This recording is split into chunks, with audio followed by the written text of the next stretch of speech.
convenable d'écouter, monsieur. Non, j'en suis navré pour vous. Je ne joue pas très bien. Enfin, n'importe qui peut jouer juste. Mais moi, je joue avec une merveilleuse expressivité. Pour ce qui est du piano, le sentiment est mon fort. Je laisse la science pour la vie. Certes. Oh, justement, Lynn, à propos des sciences de la vie, est-ce que vous avez préparé les canapés au concombre pour Lady Bracknell? En effet, monsieur. À propos, Lynn, j'ai lu dans le registre que jeudi dernier, lors de mon dîner avec Lord Shorman et Mr. Ruffing, pas moins de 8 bouteilles de champagne auraient été consommées. En effet, monsieur, 8 bouteilles et demie. Et comment se fait-il que dans la maison des célibataires, les domestiques boivent immanquablement tout le champagne?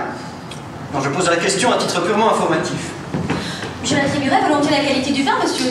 J'ai remarqué que chez les couples mariés, le champagne est rarement du meilleur cru. Bon, tu dis, fille, le mariage est une chose si démoralisante. Je pense, monsieur, qu'il s'agit d'un état fort plaisant. J'ai moi-même fait très peu d'expérience en la matière. Je n'étais mariée qu'une seule fois. C'était lors d'un malentendu entre un jeune homme et moi. Je crains que votre vie de famille ne puisse m'intéresser. En effet, monsieur, ce n'est pas très intéressant. Moi-même, je n'y pense jamais. Comme je vous comprends.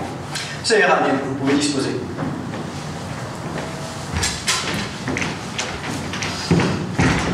Les opinions de Lynn sur le mariage me semblent quelque peu descendues. Vraiment, si les classes populaires ne nous montrent pas le bon exemple, à quoi peuvent-elles bien servir? Elles ne semblent pas, en tant que classe, avoir la moindre conscience de leur responsabilité morale. Mr. Constant Worthing.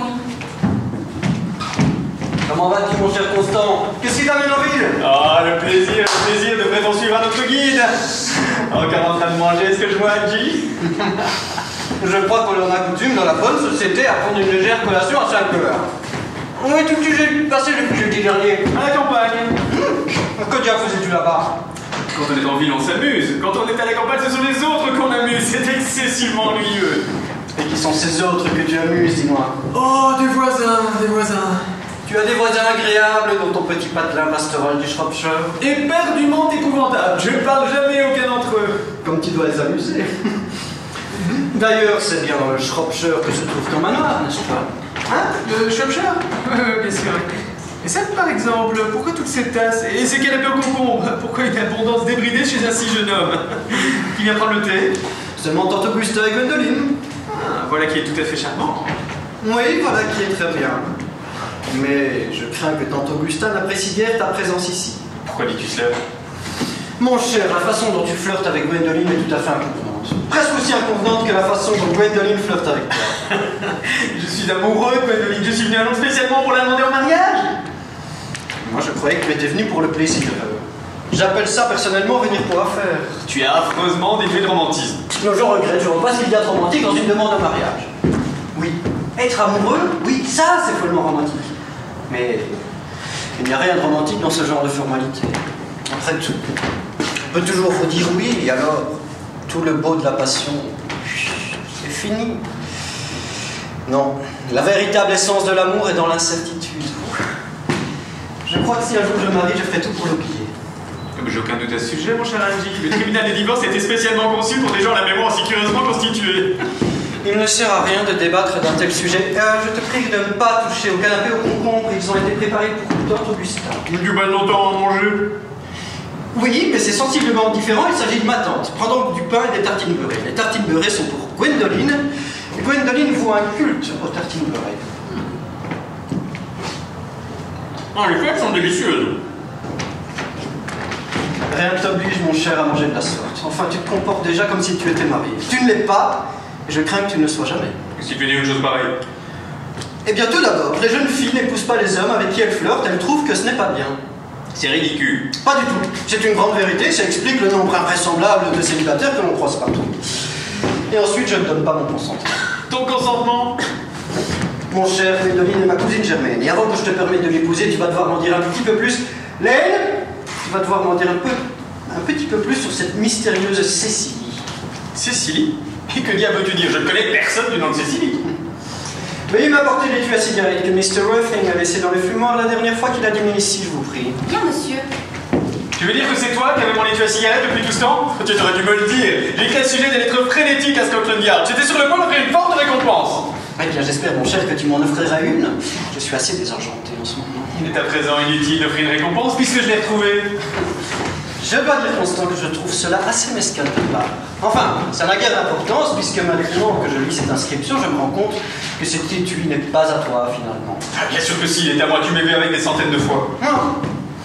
Cet étui est un cadeau fait par une personne prénommée Cécilie, et tu m'as dit que tu ne connaissais personne de ce nom. Bon, eh bien, il se trouve que Cécilie est ma tante. Ta tante? Oui, et qui plus est une charmante vieille dame, elle vit à Tunbridge Wells. Certainement, mais pourquoi signe-t-elle la petite Cécilie? De la part de la petite Cécilie, avec toute son affection. Mon cher, qu'y est-il de si compliqué? Certaines tantes sont grandes, d'autres ne le sont pas. C'est un sujet sur lequel une tante est bien elle-même à se prononcer elle-même. Tu sembles croire que toutes les tantes doivent ressembler à la tienne. C'est ridicule. Pour l'amour du ciel, rends-le-moi maintenant. Oui, évidemment. Mais si elle est ta tante et qu'elle vit à Tunbridge Wells, pourquoi t'appelle-t-elle son neveu? Pourquoi t'appelle-t-elle son oncle? Je n'ai aucune objection, je l'admets, à ce qu'une tante soit petite. Mais pourquoi une tante, si petite soit-elle, appellerait-elle son neveu son oncle? De la part de la petite Cécilie, avec toute son affection pour son cher oncle Jack. De plus, ton nom n'est pas Jack, mais Constant. C'est pas Constant, c'est Jack. Tu m'as toujours dit que tu t'appelais Constant. Je t'ai présenté à tout le monde sous le nom de Constant. Hein? Tu réponds au nom de Constant? Tu as une tête à t'appeler Constant. Oui, tu as le visage le plus constant que j'ai jamais vu de ma vie. Il est donc parfaitement ridicule de t'entendre dire que ton nom n'est pas Constant. C'est écrit sur tes cartes de visite. Tiens, voilà une. Mr. Constant Weffel, B4 et l'Albanie. Je garderai ceci comme preuve que ton nom est bien Constant. Là où tu tenteras encore de nier devant moi, devant Gwendoline, devant n'importe qui d'autre d'ailleurs. Oui, bon, eh bien, je suis Constant à la ville et Jack à la campagne. Et on m'a offert cet étui à cigarette à la campagne. Peut-être. Mais ça n'explique pas pourquoi ta petite tante Cécilie, qui vit à Tunbridge Wells, t'appelle son oncle. Ah non, mon vieux, je vais bien finir par t'arracher la vérité. Ah, mais tu parles comme un arracheur de dents. C'est atrocement vulgaire de s'exprimer comme un dentiste quand on n'en est pas un. Cela crée de fausses impressions. Eh bien, c'est précisément le travail d'un dentiste. Je dois dire que j'étais toujours suspecté d'être un fameux banderiste. Je n'ai plus aucun doute à ce sujet maintenant. Un banderiste? Que diable appelles-tu un banderiste? Je te révélerai la signification de cette incomparable expression lorsque tu seras suffisamment aimable pour m'expliquer pourquoi tu t'appelles Constant en ville et Jack à la campagne. Rends-moi l'étui d'abord. Le voici. Ton explication à présent est tâche de la rendre improbable. Mon cher, il n'y a strictement rien d'improbable à expliquer. En réalité, c'est une situation tout à fait ordinaire. Le vénérable Mr. Thomas Cardew, qui m'a adopté lorsque j'étais enfant dans des circonstances un peu particulières, va dans son testament léguer tout l'argent que je possède et m'a institué tuteur de sa petite fille, Miss Cécilie Cardew. Et Cécilie, qui m'appelle son oncle en raison du respect qu'elle me porte, vit dans mon manoir à la campagne, en compagnie de son admirable gouvernante, Miss Prism. Et où est-il ce manoir? Elle ne te regarde pas, mon bonhomme, je ne compte pas t'y inviter. Cela dit, je peux te dire franchement qu'il n'est pas dans le Shropshire. Bon, ça, je m'en doutais. J'ai bien memorisé dans tout le Shropshire, rien de reprise. Mais continue, pourquoi tu t'appelles Constantville et Jack à la campagne? Mon cher, lorsqu'on est institué tuteur, on se doit d'adopter une attitude des plus morales sur tous les sujets. Il y va de son devoir. Et comme une attitude excessivement morale est absolument incompatible avec la santé et le bonheur, il m'a été nécessaire, pour pouvoir venir à Londres, de m'inventer un jeune frère du nom de Constant qui réside à l'Albanie et s'attire toujours les purs ennuis. Voilà, mon cher, la vérité pure et simple. La vérité est rarement pure, et jamais simple. Ta vie moderne serait terriblement fade si c'était le cas. La littérature moderne, complètement impossible. Mais ce serait pas une grande perte. Non, cher, la critique littéraire n'est pas ton fort. Tu ferais mieux de ne pas en faire. Laisse donc cela à des gens qui n'ont pas fait d'études, ils le font très bien dans les journaux. Toi, tu es un banderiste. Tu es l'un des banderistes les plus raffinés que j'ai jamais vu de ma vie. Que diable veux-tu dire? Tu t'es inventé un jeune frère, Constant, pour pouvoir aller à la campagne, pour pouvoir aller en ville, ou si souvent possible, moi, j'ai inventé un malade perpétuel nommé Banbury, pour pouvoir aller à la campagne quand j'en avais envie. Oh, ça n'a aucun sens. Ah, pas du tout. C'est très sensé. Banbury est très précieux. S'il n'y avait pas Banbury et sa mauvaise santé, je ne pourrais pas dîner avec toi ce soir au Savoy, puisqu'il y a plus d'une semaine que j'ai été invité par tante Augustin. Je ne t'ai jamais invité à dîner avec moi ce soir. Je sais. Tu es terriblement négligent lorsqu'il s'agit de faire des invitations. Oui, ce qui est ridicule de ta part, il n'y a rien de plus terrible que de ne pas recevoir une invitation. Et puis je ne peux pas dîner avec toi au Savoy. Je leur dois au moins 700 livres. Il n'arrête pas de m'envoyer des mises en demeure et de lancer toutes sortes de procédures. Il me gâche la vie. Pourquoi tu ne payes pas, tu es riche? Oui, mais Constant ne l'est pas, je dois prendre soin de sa réputation. C'est une espèce de vaurien qui ne paye jamais aucune facture. Alors allons dîner chez Ulysse. Tu ferais mieux d'aller dîner avec ta tante Augusta. Mon cher, je ne ferai rien de la sorte. D'abord, j'ai déjà dîné chez elle lundi passé. Un repas de famille par semaine, c'est amplement suffisant. Ensuite, chaque fois que je vais là-bas, on me traite comme un simple parent. Soit je n'ai pas de cavalière, ou soit j'en ai deux à la fois. Et enfin, je sais très bien à côté de qui elle compte m'asseoir ce soir. Lady Farquhar, qui flirte sans arrêt avec son mari en face d'elle, c'est dégoûtant. En plus, maintenant que je sais que tu as un Banbury, je veux naturellement te parler du Banburyisme, je dois t'en apprendre les règles. Je ne suis absolument pas un Bunbury. Si Gwendoline veut bien de moi, je tuerai mon frère. Je crois que je vais le tuer dans tous les cas. Ouais. Cécilie s'intéresse beaucoup trop à lui. Elle n'arrête pas de me demander de lui pardonner, ce genre de choses. C'est d'un ennui. Je vais donc me débarrasser de Constant. Et je te conseille de faire la même chose avec avec ton malade perpétuel, avec son nom impossible. Rien ne me forcera à me défaire de Banbury. Oui.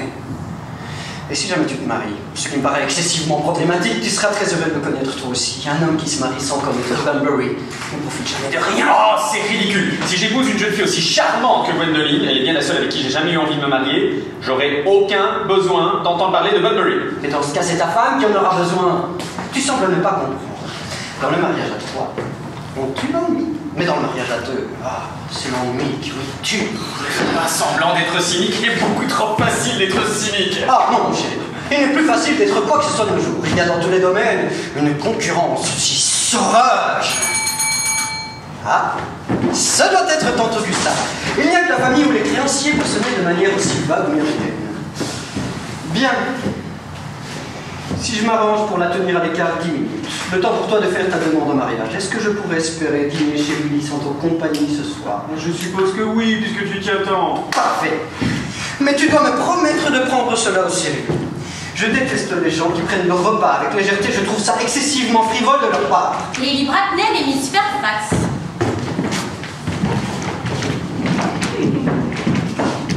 Bonsoir, mon cher Algernon. Bonjour, tante Augusta. J'espère que tu te portes comme il faut. Ah, je me porte pour le mieux. Ce n'est pas tout à fait la même chose. En réalité, les deux vont rarement ensemble.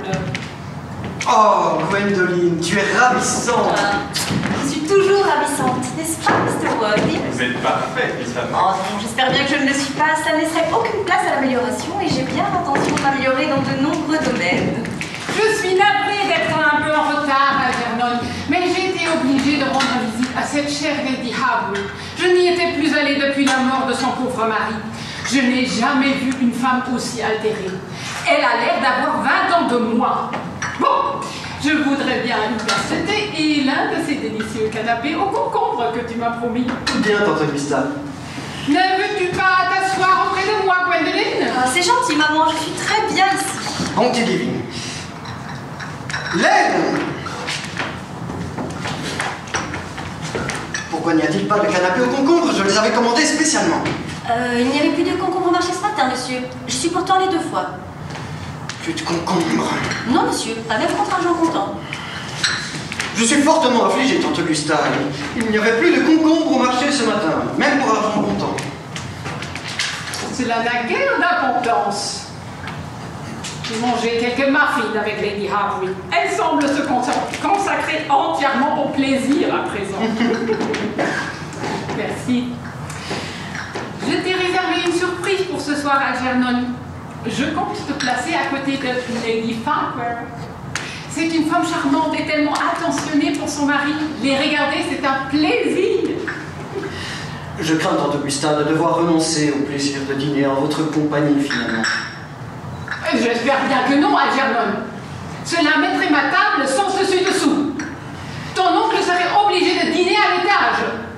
Fort heureusement pour lui, il en a d'habitude. C'était une véritable déception et un très lourd fardeau, mais... Je viens de recevoir un message qui me dit que mon ami Banbury est à nouveau très malade. Il semble penser que je ferais mieux d'être à ses côtés. Tout Cela est étrange, hein, que Mr. Banbury semble affligé d'une santé des plus curieuses. Oui, Banbury est toujours incroyablement malin. Eh bien, je dois dire à Vernon qu'il est grand temps que Mr. Banbury se décide à choisir entre la vie et la mort. Toutes ces tergiversations sont ridicules. D'ailleurs, je n'approuve pas la compassion moderne envers les malades. La maladie n'est pas une attitude à encourager chez les autres. La santé est le premier devoir de la vie.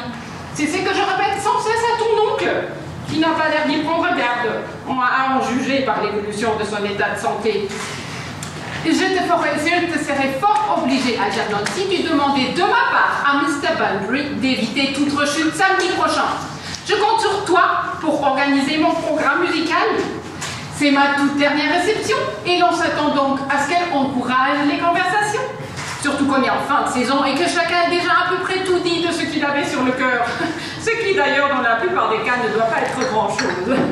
J'en parlerai à Banbury, tante Augusta, s'il est toujours conscient. En attendant, je crois pouvoir vous promettre d'être là samedi prochain. Bien entendu, la musique pose toujours problème. Voyez-vous, si on joue de la bonne musique, personne ne parle. Mais si on joue de la mauvaise, personne n'écoute. Mais je vais vous montrer le programme que j'ai élaboré, si vous voulez bien sûr. Ah, merci. Voilà ce qui est très prévenant de ta part. Oh, je suis certaine que ce programme sera très plaisant, après quelques petites épurations. Je ne peux raisonnablement tolérer les chansons françaises. Les gens semblent toujours les trouver indécentes et ont l'air choqués, ce qui est vulgaire, soit amusé, ce qui est pire. L'allemand, en revanche, semble tout à fait respectable, et je pense qu'il est, en effet. Bien, Madeleine. Tout de suite, maman. Quel beau temps nous avons, Miss Fairfax, n'est-ce pas? Oh, je vous en prie, Mr. Watting, ne me parlez pas du temps. À chaque fois qu'on me parle du temps, j'ai l'impression qu'on veut me dire autre chose. Et cela m'angoisse beaucoup. Je veux en effet vous dire autre chose. C'est bien ce que je pensais. En vérité, je ne me trompe jamais. Je voudrais, si vous me le permettez, profiter de l'absence momentanée de Lady Bracknell. C'est sans aucun doute que je vous conseillerais de faire. Maman a une façon si soudaine de surgir partout sans prévenir. J'ai souvent dû lui en faire la remarque. Miss Fairfax, le jour où je vous ai rencontré, je vous admirais déjà plus que toute autre femme que j'ai jamais connue. Jusqu'à ce que je vous connaisse. Oui, je le sais bien. Et je regrette que vous n'ayez pas été plus démonstratif, en public surtout. Vous avez toujours exercé sur moi une irrésistible fascination. Avant même de vous rencontrer, j'étais loin de vous être indifférente. Vous savez, je pense, Mr. Watting, que nous vivons à une époque d'idéaux. C'est un fait sans cesse relayé par les magazines les plus huppés et dont même la province, paraît-il, commence à se rendre compte. Et moi, j'ai toujours eu pour idéal d'aimer quelqu'un du nom de Constant. Il y a dans ce nom quelque chose qui inspire une confiance absolue. Dès l'instant où Algernon m'a parlé de son ami Constant, j'ai su que mon destin était de vous aimer. Fort heureusement pour ma tranquillité d'esprit, votre nom est très rare, si j'en crois mon expérience personnelle. Vous m'aimez vraiment, Gwendoline? Passionnément. Oh, ma chérie, vous ne savez pas à quel point vous me rendez heureux. Mon Constant à moi. Mais tout de même, vous voulez dire que vous ne pourriez pas m'aimer si mon nom n'était pas Constant? Mais votre nom est Constant. Oui, en supposant qu'il ne le soit pas. Vous voilà de toute évidence en pleine spéculation métaphysique. Mais que bien la spéculation métaphysique, elle n'a pas le moindre rapport avec la vraie vie, la nôtre. En ce qui me concerne, je vous avoue franchement que le nom de Constant m'importe peu. En vérité, je trouve qu'il me va très mal. Il vous va parfaitement bien. C'est un nom divin, il a une musicalité si exceptionnelle. Il crée des vibrations. Oui, mais je vous avoue franchement que je trouve qu'il existe des centaines d'autres noms bien plus beaux. Jack, par exemple, me semble être un nom tout à fait charmant. Jack? Non. Il y a bien un peu de musicalité dans ce nom, si tant est qu'il y en ait la moindre. Il ne fait pas frissonner. Il ne crée aucune vibration. J'ai connu plusieurs Jack, ils étaient tous d'une affligeante banalité. De plus, tout le monde sait que Jack est la forme familière de John. Et je plains les femmes qui épousent des John. Elles ont certainement une vie conjugale extrêmement fade. Non, le seul nom rassurant, c'est Constant. Gwendoline, il faut absolument qu'il y ait un baptême. Je veux dire, un mariage. Un mariage, Mr. Watting? Oui, le nôtre. Vous savez que je vous aime. Et vous m'avez donné des raisons de croire que je ne vous étais pas tout à fait indifférent. Je vous adore, mais vous ne m'avez fait encore aucune demande. Nous n'avons rien dit de ce mariage. Le sujet n'a même pas été effleuré. Bien, puis-je vous faire ma demande maintenant? Je pense que le moment serait parfaitement choisi. Et afin de vous éviter toute déception, je tiens à vous prévenir franchement, Mr. Worthing, que je suis entièrement déterminée à l'accepter. Oh, Gwendoline. Oui, Mr. Worthing, vous voulez me dire quelque chose? Mais vous savez très bien ce que je veux vous dire. Oui, mais vous ne le dites pas. Gwendoline, voulez-vous m'épouser? Bien sûr que je le veux, mon chéri.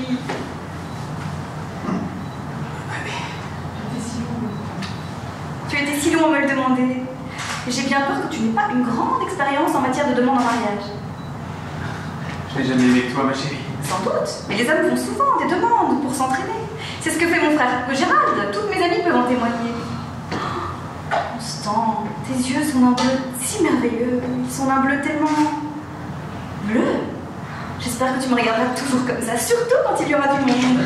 Mr. Worthing! Veuillez vous lever, monsieur! Cette posture de sémigisant est absolument scandaleuse! Maman, je veux vous prier pour tirer, vous n'avez rien à faire ici. Mr. Worthing n'a même pas encore fini. Et que des doit-il finir, je te prie? Je suis fiancée à Mr. Worthing, maman. Je suis navrée de te l'apprendre, mais tu n'es fiancée à personne. Le jour où tu te fianceras, ce sera moi ou ton père, si sa santé le lui permet, qui t'en informeront. Les fiançailles pour une jeune fille doivent constituer une surprise, bonne ou mauvaise du reste. De toute façon, ce n'est guère un choix qu'elle soit capable d'opérer elle-même. À présent, j'ai quelques questions à vous poser, Mr. Worthing. Je me ferai une joie de répondre à toutes vos questions, Lady Bracknell. Uniquement si tu en connais la réponse à l'avance. Les questions de maman peuvent être parfois terriblement inquisitoriales. Je compte bien de les rendre fort inquisitoriales. Gwendoline, pendant que j'interroge Mr. Worthing, tu vas m'attendre dans la voiture. Maman! Dans la voiture, Gwendoline. La voiture, Gwendoline. Oui, maman. Prenez donc un siège, Mr. Worthing. Je vous remercie, Lady Bracknell, mais je préfère que vous Il me semble nécessaire de vous préciser que vous ne figurez pas dans ma liste des partis possibles, bien que j'ai la même liste que cette chère duchesse de Bolton. En réalité, nous travaillons conjointement. Quoi qu'il en soit, je suis disposée à y ajouter votre nom, pourvu bien entendu que vos réponses soient dignes de ce qu'une mère aussi tendre que moi est en droit d'exiger de son gendre. Fumez-vous? Oui, je reconnais que je fume. Je suis ravie de l'apprendre. Un homme doit avoir une occupation dans la vie. Il y a bien trop de gens oisifs à Londres. Quel âge avez-vous? J'ai 29 ans. C'est un âge parfait pour se marier. J'ai toujours pensé qu'un homme qui souhaite se marier doit tout savoir ou ne rien savoir du tout. Que savez-vous? Je ne sais rien, Lady Bracknell. Je suis heureuse de vous l'entendre dire. Je désapprouve l'idée de corrompre l'ignorance naturelle. L'ignorance est comme un délicat fruit exotique. Si on le touche, son bel épanouissement se flétrit. Je tiens pour fumeuse toutes ces théories d'éducation moderne. Fort heureusement, en Angleterre, au moins, l'éducation, quelle qu'elle soit, ne produit jamais aucun effet. Si c'était le cas, les classes supérieures couraient un grand danger et cela mènerait certainement à des actes de violence jusque dans Grosvenor Square. Quels sont vos revenus? Oh, entre 200 et 300 000 livres par an. En termes ou en placement? En placement pour la majeure partie. Ceci est très satisfaisant. Entre les taxes que vous devez payer de votre vivant et celles que l'on entend de vous après votre mort, là c'est ça. La terre a cessé d'être un profit ou un même simple plaisir. Elle vous donne un rang social, mais vous empêche de le tenir. Voilà tout ce qu'on peut dire de la terre. Bien entendu, j'ai une maison de campagne avec environ 600 hectares. Oui. Et ce n'est pas de ça que je tire mes revenus. Non, je pense que seuls les braconniers arrivent à en tirer quelque chose. Une maison de campagne. Combien de chambres possède-t-elle? Enfin, nous éclaircirons ce sujet plus tard. J'espère que vous avez une maison en ville. Il n'est pas pensable qu'une jeune fille d'une nature simple et authentique comme Gwendoline vive à la campagne. En effet, je possède une maison dans Belgrave Square, mais elle est occupée à l'année par Lady Bloxham. Bien entendu, je peux la récupérer quand je veux, moyennant un préavis de 6 mois. Lady Bloxham? J'en ai jamais entendu parler. Oh, elle sort très peu, c'est une dame d'un âge avancé.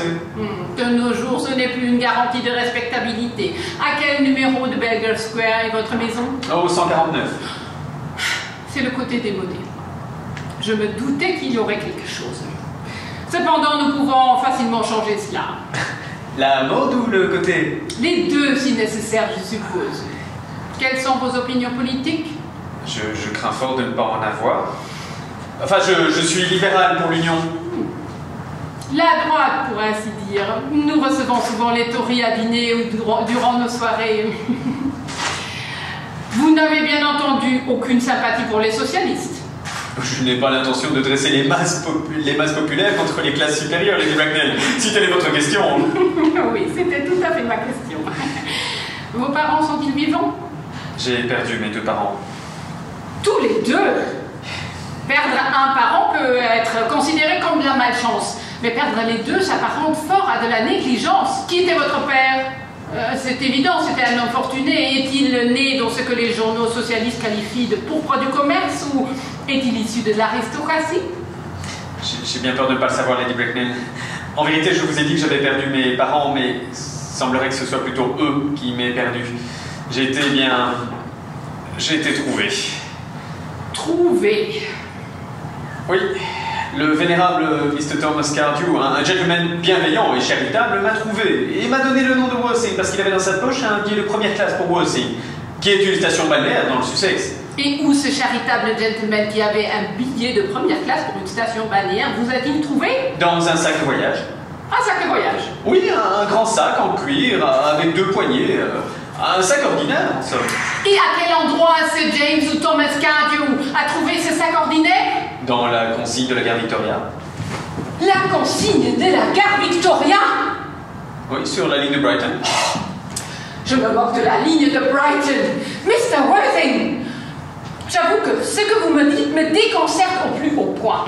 Être né ou tout au moins élevé dans un sac de voyage, qu'il ait des poignées ou non, me paraît manifester un mépris démesuré pour les convenances familiales qui me rappellent les pires excès de la Révolution française.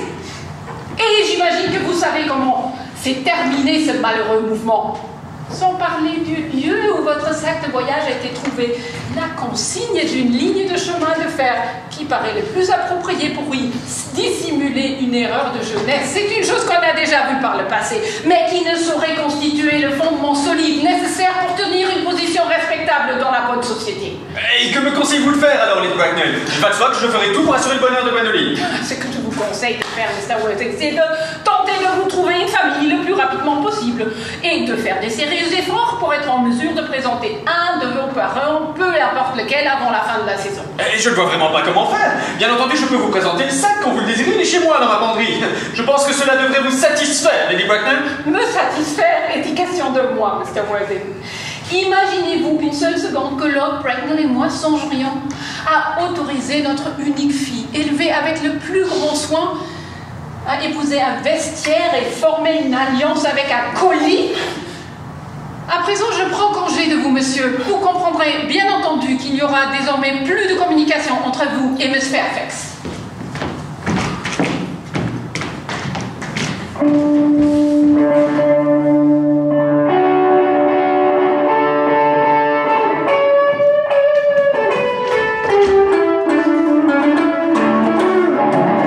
Pour l'amour du ciel, Algie, cesse de jouer cette musique stupide.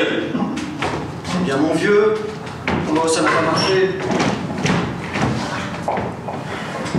Ne me dis pas que Gwendoline a refusé tout le monde. Comment tu sais qu'elle passe son temps à dire non à tout le monde?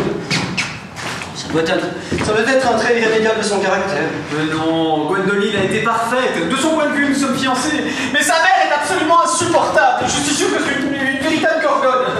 Bien entendu, je ne sais pas à quoi est censée ressembler une gorgone, mais je suis sûr que Lady Bracknell en est une. Dans tous les cas, c'est un monstre sans pour autant être un mythe, ce qui est déloyal. Je te demande pardon, Algie, je ne devrais pas parler ainsi t'attendre devant toi. Oh, mon cher, entendre dire du mal de ma famille est la seule chose qui me permette de la supporter. La famille n'est qu'un assemblage de gens ennuyeux qui n'a pas la moindre idée de la façon dont il faut vivre et pas le moindre instinct du moment où il faudrait mourir. Je sais rien, la famille, j'ai pas de famille. Eh bien, tu as bien de la chance. La famille ne prête jamais et ne fait jamais crédit, même aux hommes de génie. C'est comme un public, mais en pire. Puis quelle importance qu'on ait ou non un père ou une mère? Les mères, bien sûr, sont moins critiquables. Elles payent les factures de leurs enfants sans les contrarier. Mais les pères sont contrariants et ne payent jamais aucune facture. D'ailleurs, je te parie ce que tu veux qu'il n'y a personne au club qui adresse encore la parole à son père. Oui, les pères ne sont bien vus en ce jour. Et quelque chose dans les journaux? Non, rien. Tant mieux. À ce que je sache, il n'y a jamais rien eu dans les journaux. ou trop de choses au contraire. Les journaux n'arrêtent pas de nous embêter à propos de gens qu'on n'a jamais vus, qu'on ne connaît pas, et dont on se moque éperdument. À quelle bande d'imbéciles! Mais les gens qu'on n'a jamais rencontrés sont charmants. Moi-même, en ce moment, je suis attiré par une jeune fille que je n'ai jamais rencontrée. Oui, vraiment attiré, vraiment. C'est ridicule. Ah, pas du tout. Haji, est-ce que tu crois que Gwendoline va finir par ressembler à sa mère en vieillissant? Disons dans 150 ans? Toutes les femmes deviennent comme leur mère. C'est là leur tragédie. En revanche, ça n'arrive jamais à aucun homme. C'est là leur. Tu trouves ça intelligent? Oh, c'est dit avec une élégance sans pareil, et tout aussi vrai que peut l'être une réflexion sur la civilisation. Oh, l'intelligence me rend malade. On est entouré de gens intelligents de nos jours. C'est devenu une véritable nuisance publique. Je prie le ciel pour qu'il nous reste des imbéciles. Oh, il nous en reste. Mais j'adorerais en rencontrer. De quoi parle-t-il? Les imbéciles? Eh bien, des gens intelligents, je suppose. Quels imbéciles! Ah, au fait, est-ce que tu as dit à Gwendoline que tu t'appelais Constanville et Jack à la campagne? Mon cher, la vérité n'est pas le genre de choses qu'il convient de dire à une jeune fille douce et raffinée. Tu as vraiment des idées insensées sur la manière de te comporter avec une femme. Oh, la seule façon de se comporter avec une femme, c'est de la courtiser. Si elle est jolie. Et d'en courtiser une autre si elle ne l'est pas. Quelle absurdité. Et cette jeune pupille dont tu es tuteur, Miss Cardew, qu'en est-il du jeune frère Constant? Ceci lui va très bien, je te remercie. Quant à mon frère, je crois que je vais le tuer avant la fin de la semaine et sans doute à Paris. Pourquoi Paris? Pas besoin de rendre crédible les funérailles et ce genre de choses. Ouais, Paris, ce sera très bien. Beaucoup de gens meurent d'apoplexie de nos jours, n'est-ce pas? Oui, mais c'est une maladie héréditaire, ça s'attrape entre générations. Alors ça n'ira pas, non, il faut trouver quelque chose d'autre. Une grippe? Non, beaucoup trop de gens l'ont attrapé. Je sais pas, choisis ce que tu veux. Un gros refroidissement, par exemple, ça fera l'affaire. Tu es sûr que les refroidissements ne sont pas héréditaires?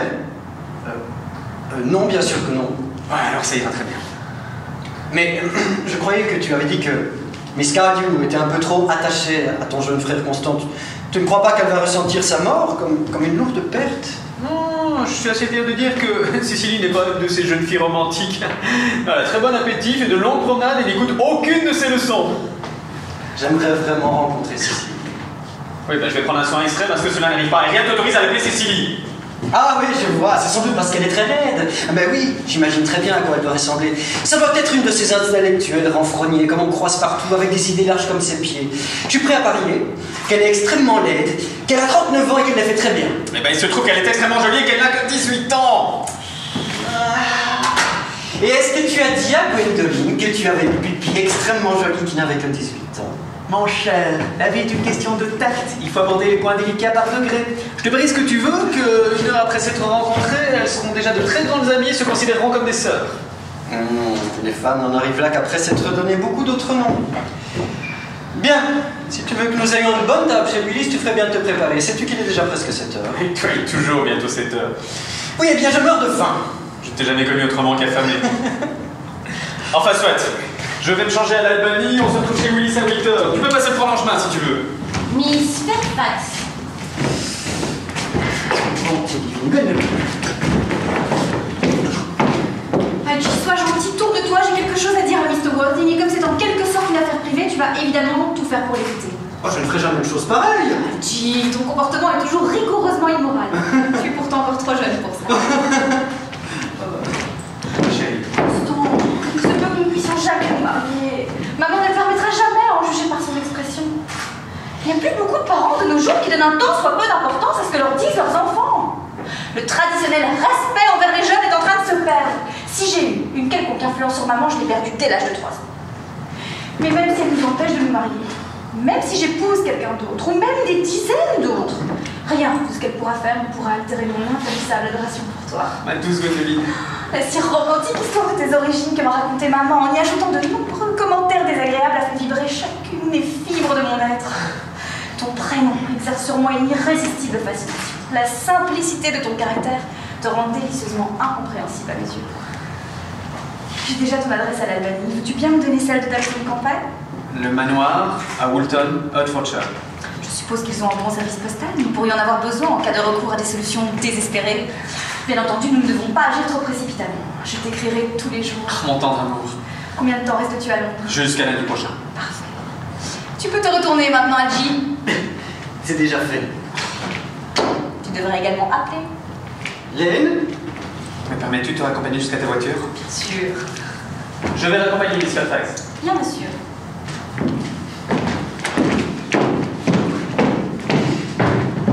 Demain, Lane, je vais à Banbury's.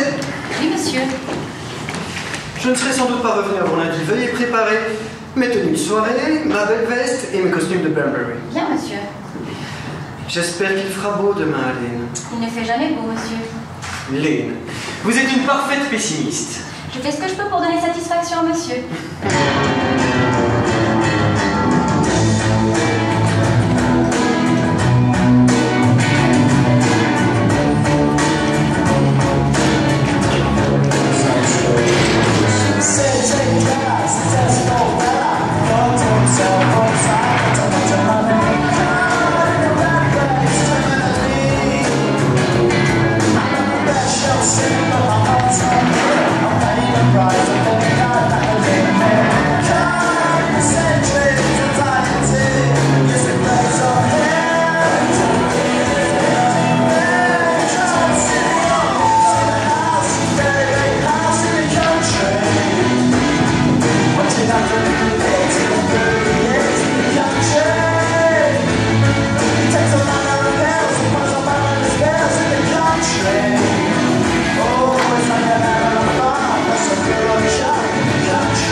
Ceci dit, une occupation aussi prosaïque que l'arrosage des fleurs convient à Hamilton, pas à vous.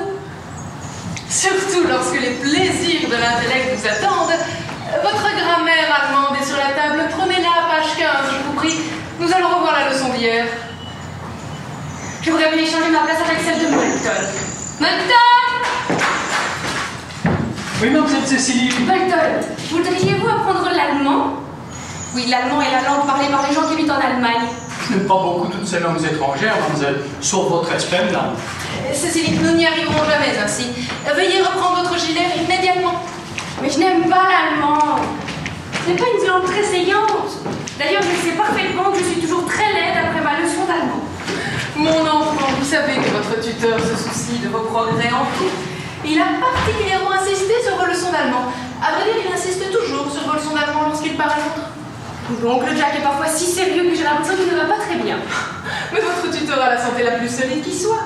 Et le sérieux de son attitude est une chose tout à fait estimable chez un si jeune homme. Rares sont ceux qui ont une conscience aussi aiguë de leurs devoirs et de leurs responsabilités. Oui, c'est sans doute pour cela qu'il a l'air de tant s'ennuyer quand nous sommes tous ensemble. Ceci, vous m'étonnez. Mr. Worthing a une vie très tourmentée. La futilité et la trivialité sont des choses inenvisageables pour lui. Souvenez-vous que son malheureux frère lui cause une constante inquiétude. Eh bien, j'aimerais bien donc le Jack à permettre à son malheureux frère de venir ici de temps en temps. Nous pourrions avoir une influence bénéfique sur lui, Miss Prism. Je suis sûre que vous y arriveriez. Vous avez toutes les connaissances concernant la géologie, vous connaissez l'allemand, et toutes ces choses influencent grandement un homme. Non, je ne pense pas pouvoir produire le moindre effet sur un caractère qui, de l'aveu même de son propre frère, est irrémédiablement faible et chancelant. À vrai dire, je ne suis pas sûre de vouloir y arriver. Oui, non, je ne suis pas très favorable à cette obsession moderne de vouloir convertir en un instant l'être le plus corrompu en chef-d'œuvre d'innocence. On récolte ce qu'on a semé. Mais les hommes ne s'aiment pas, Miss Prism, et puis s'ils le font, je ne vois pas pourquoi on devrait les punir pour cela. Il y a déjà tellement de punitions dans le monde. L'allemand, par exemple, une terrible punition. Et puis vous m'avez dit hier que l'Allemagne était surpeuplée et qu'il y avait beaucoup trop d'Allemands.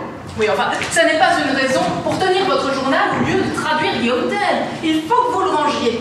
Je ne vois d'ailleurs pas à quoi vous sert de tenir un journal. Je tiens un journal pour y retranscrire tous les merveilleux secrets secrets de ma vie. Si je ne les retranscrivais pas, je les oublierais certainement. La mémoire, ma chère Cécilie, c'est le journal dont nous ne nous séparons jamais. Oui, mais le mien contient presque toujours des choses qui ne me sont jamais arrivées, et qui d'ailleurs n'auraient jamais pu m'arriver. Je suis persuadée que c'est la mémoire qui est à l'origine des sagas en 3 volumes que nous envoie la bibliothèque de près. Ne parlez pas trop légèrement des sagas en 3 volumes. J'en ai moi-même écrit une dans ma jeunesse. C'est vrai, Miss Prism? Oh, vous êtes merveilleusement intelligente. J'espère qu'elle ne se termine pas bien. Je n'aime pas les histoires qui terminent bien, je trouve cela très déprimant. Elle termine bien pour les gentils et mal pour les méchants. C'est toujours ainsi qu'un roman doit être. Sans doute, mais je trouve quand même cela très injuste. Avez-vous été publié? Oh non, malheureusement. Le manuscrit était malencontreusement censuré par le hasard. Oh, oui, bah, j'utilise ce terme en un sens imagé, il a été égaré. Bon, allons, laissons là ces vaines spéculations au travail. Oh, regardez le révérend Chasuble qui traverse le jardin. Révérend Chasuble, je suis ravie de vous voir. Oh, comment allez-vous par cette belle matinée, Miss Prism? J'espère que vous vous portez bien. Miss Prism vient de me faire savoir qu'elle souffrait d'un léger mal de tête. Je suis sûre que ça lui ferait le plus grand bien de se promener dans le parc à vos côtés, révérend. Cécilie, je n'ai jamais parlé du moindre mal de tête. Je sais bien, Miss Prism, mais c'est quelque chose que j'ai senti instinctivement. C'est d'ailleurs à cela que je pensais à la place de ma leçon d'allemand quand le révérend est arrivé. J'espère, Cécilie, que vous êtes très attentive à ces leçons. Oh, j'ai bien peur que non. Voilà qui est très étrange. Si j'avais la chance d'être l'élève de Miss Prism, je serais suspendu à ses lèvres. J'emploie cette expression de manière métaphorique. Ma métaphore vient de l'apiculture. Je suppose que Mr. Worthing n'est pas encore rentré de Londres. Non, nous n'attendons pas avant lundi après-midi. Bien sûr, il aime souvent passer son dimanche à Londres. Il n'est pas de ceux qui ne pensent qu'à leur plaisir effréné, contrairement, semble-t-il, à son infortuné frère. Mais je ne troublerai pas davantage Égérie et son élève. Égérie? Mais je m'appelle Laetitia, révérend. Simple allusion classique empruntée aux auteurs païens. Bien, je suppose que je vous verrai toutes les deux à l'office ce soir. Eh bien, je pense que je vais marcher un peu avec vous. Oui, il semble finalement que j'ai la migraine. Et marcher pourrait le faire, le plus grand bien. Oh, mais avec plaisir, Miss Prism, avec le plus grand plaisir. Nous pourrions aller jusqu'à l'école et revenir. J'en serais ravie. Cécilie, n'oubliez pas de bien lire votre livre d'économie politique en mon absence. Vous pouvez vous dispenser du chapitre sur la chute de la roupie. Oui, il y a quelque chose un peu trop perturbant pour l'émotivité d'une jeune personne. Et oui, même ces questions monétaires peuvent avoir un côté mélodramatique. Vous apprenez l'économie politique, Cécilie. Oh, l'éducation des jeunes filles de nos jours est merveilleuse. Et je suppose que vous savez tout des relations entre le capital et le travail. Oh, j'ai bien peur de ne rien savoir à ce sujet, mon révérend. Tout ce que je connais concerne les relations entre le capital et l'oisiveté. Et ce ne sont que mes observations personnelles, je suppose donc qu'elles sont fausses. Cécilie, vous parlez comme un socialiste. Mais j'imagine que vous savez à quoi mène le socialisme? Bien sûr, il mène à une conception rationnelle du vêtement. Et quand une femme s'habille rationnellement, eh bien on la traite rationnellement. Et je suppose qu'elle le mérite. Oh, quel agneau entêté, cher enfant. Cela me cause bien les ennuis. Je vous envie de tel tracas. Ignoble économie politique. Abominable géographie. Horrible, horrible allemand. M. Constant Worthing vient juste d'arriver de la gare. Il a emporté ses bagages avec lui. Mr. Worthing. Mr. Constant Worthing? B4? L'Albanie? Ce doit être le frère d'oncle Jack. Lui avez-vous dit que Mr. Worthing était à Londres? Oui, madame, il a paru très déçu. Je l'informais que vous et Miss Prism étaient dans le jardin. Il a vivement sollicité la faveur de vous entretenir un instant en privé. Miss Prism n'approuverait certainement pas que je le rencontre cela seul. Il vaudrait donc peut-être mieux que je le fasse venir immédiatement avant qu'elle ne revienne. Veuillez dire à Monsieur Worthing de me rejoindre ici. Et je suppose qu'il faudra prévenir la gouvernante de lui faire préparer une chambre et de monter ses affaires. J'ai déjà fait monter ses bagages dans la chambre de mademoiselle, à côté de celle de Mr. Worthing. Oh, c'est parfait. Je n'ai encore jamais rencontré de débauché. Je suis un petit peu effrayée. J'ai tellement peur qu'il ressemble à tout le monde. Ah, c'est le cas.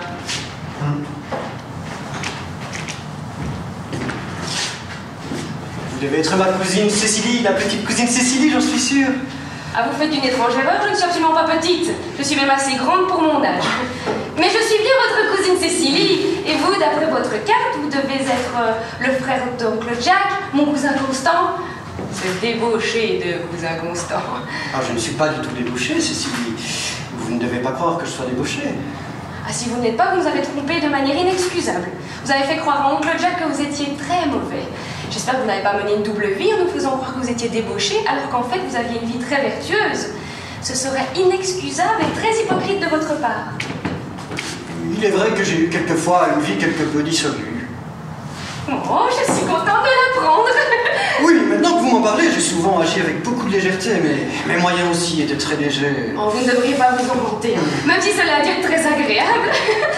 Il est bien plus agréable d'être ici avec vous, Cécilie. Je ne sais pas du tout ce que vous faites ici. Oncle Jacques vous a fait parvenir un message vous faisant dire qu'il vous verrait pour la dernière fois ce soir à 6 heures. Il me fait lire tous les messages qu'il vous envoie, vous savez. Il y en a même que je connais par cœur. Eh bien, il s'avère que j'ai reçu ce message trop tard. Et donc, comme je l'ai manqué au club, le portier m'a dit que je pourrais certainement le trouver ici. Donc, comme je savais qu'il voulait me parler, je n'ai pas manqué de venir le retrouver. Ah, mais il ne sera pas de retour avant lundi après-midi. Oui, voilà qui était une lourde déception. Je dois rentrer à Londres avec le train de lundi matin. Il y a un rendez-vous important qu'il faut absolument que je manque. Et ne pouvez-vous pas le manquer ailleurs qu'à Londres? Non, parce que le rendez-vous est à Londres, justement. Je comprends toute l'importance qu'il y a à faillir à ses engagements lorsque l'on veut conserver une certaine idée de la beauté de la vie, mais je pense tout de même que vous devriez attendre le retour d'oncle Jack. Il m'a fait savoir qu'il voulait vous parler de votre émigration. De ma quoi? De votre émigration. Oui, il est parti vous acheter des vêtements. Ah non, je ne laisserai certainement pas Jack m'acheter des vêtements, il n'a aucun goût en matière de cravate. Ah, mais vous n'aurez pas besoin de cravate, il vous envoie en Australie. En Australie? Oui. Plutôt mourir. Il m'a dit au dîner de mercredi que vous auriez le choix entre ce monde, l'autre et l'Australie. Ah bien parfait. Cécilie, ce que je sais de l'autre monde et de l'Australie n'est pas très encourageant. Ce monde-ci est assez bien pour moi. Oui, mais êtes-vous assez bien pour lui? Je crains bien que non. C'est pourquoi j'aimerais que vous me réformiez. Pardon? Comment osez-vous? De toute façon, je n'ai absolument pas le temps de vous réformer cet après-midi. Dans ce cas, m'autoriseriez-vous à me réformer tout seul cet après-midi? Ceci est très Don Quichotesque de votre part. Mais je suppose que vous devriez essayer. Merci, je me sens déjà beaucoup mieux. Vous avez l'air pourtant beaucoup plus mal en point. Oui, c'est parce que j'ai faim.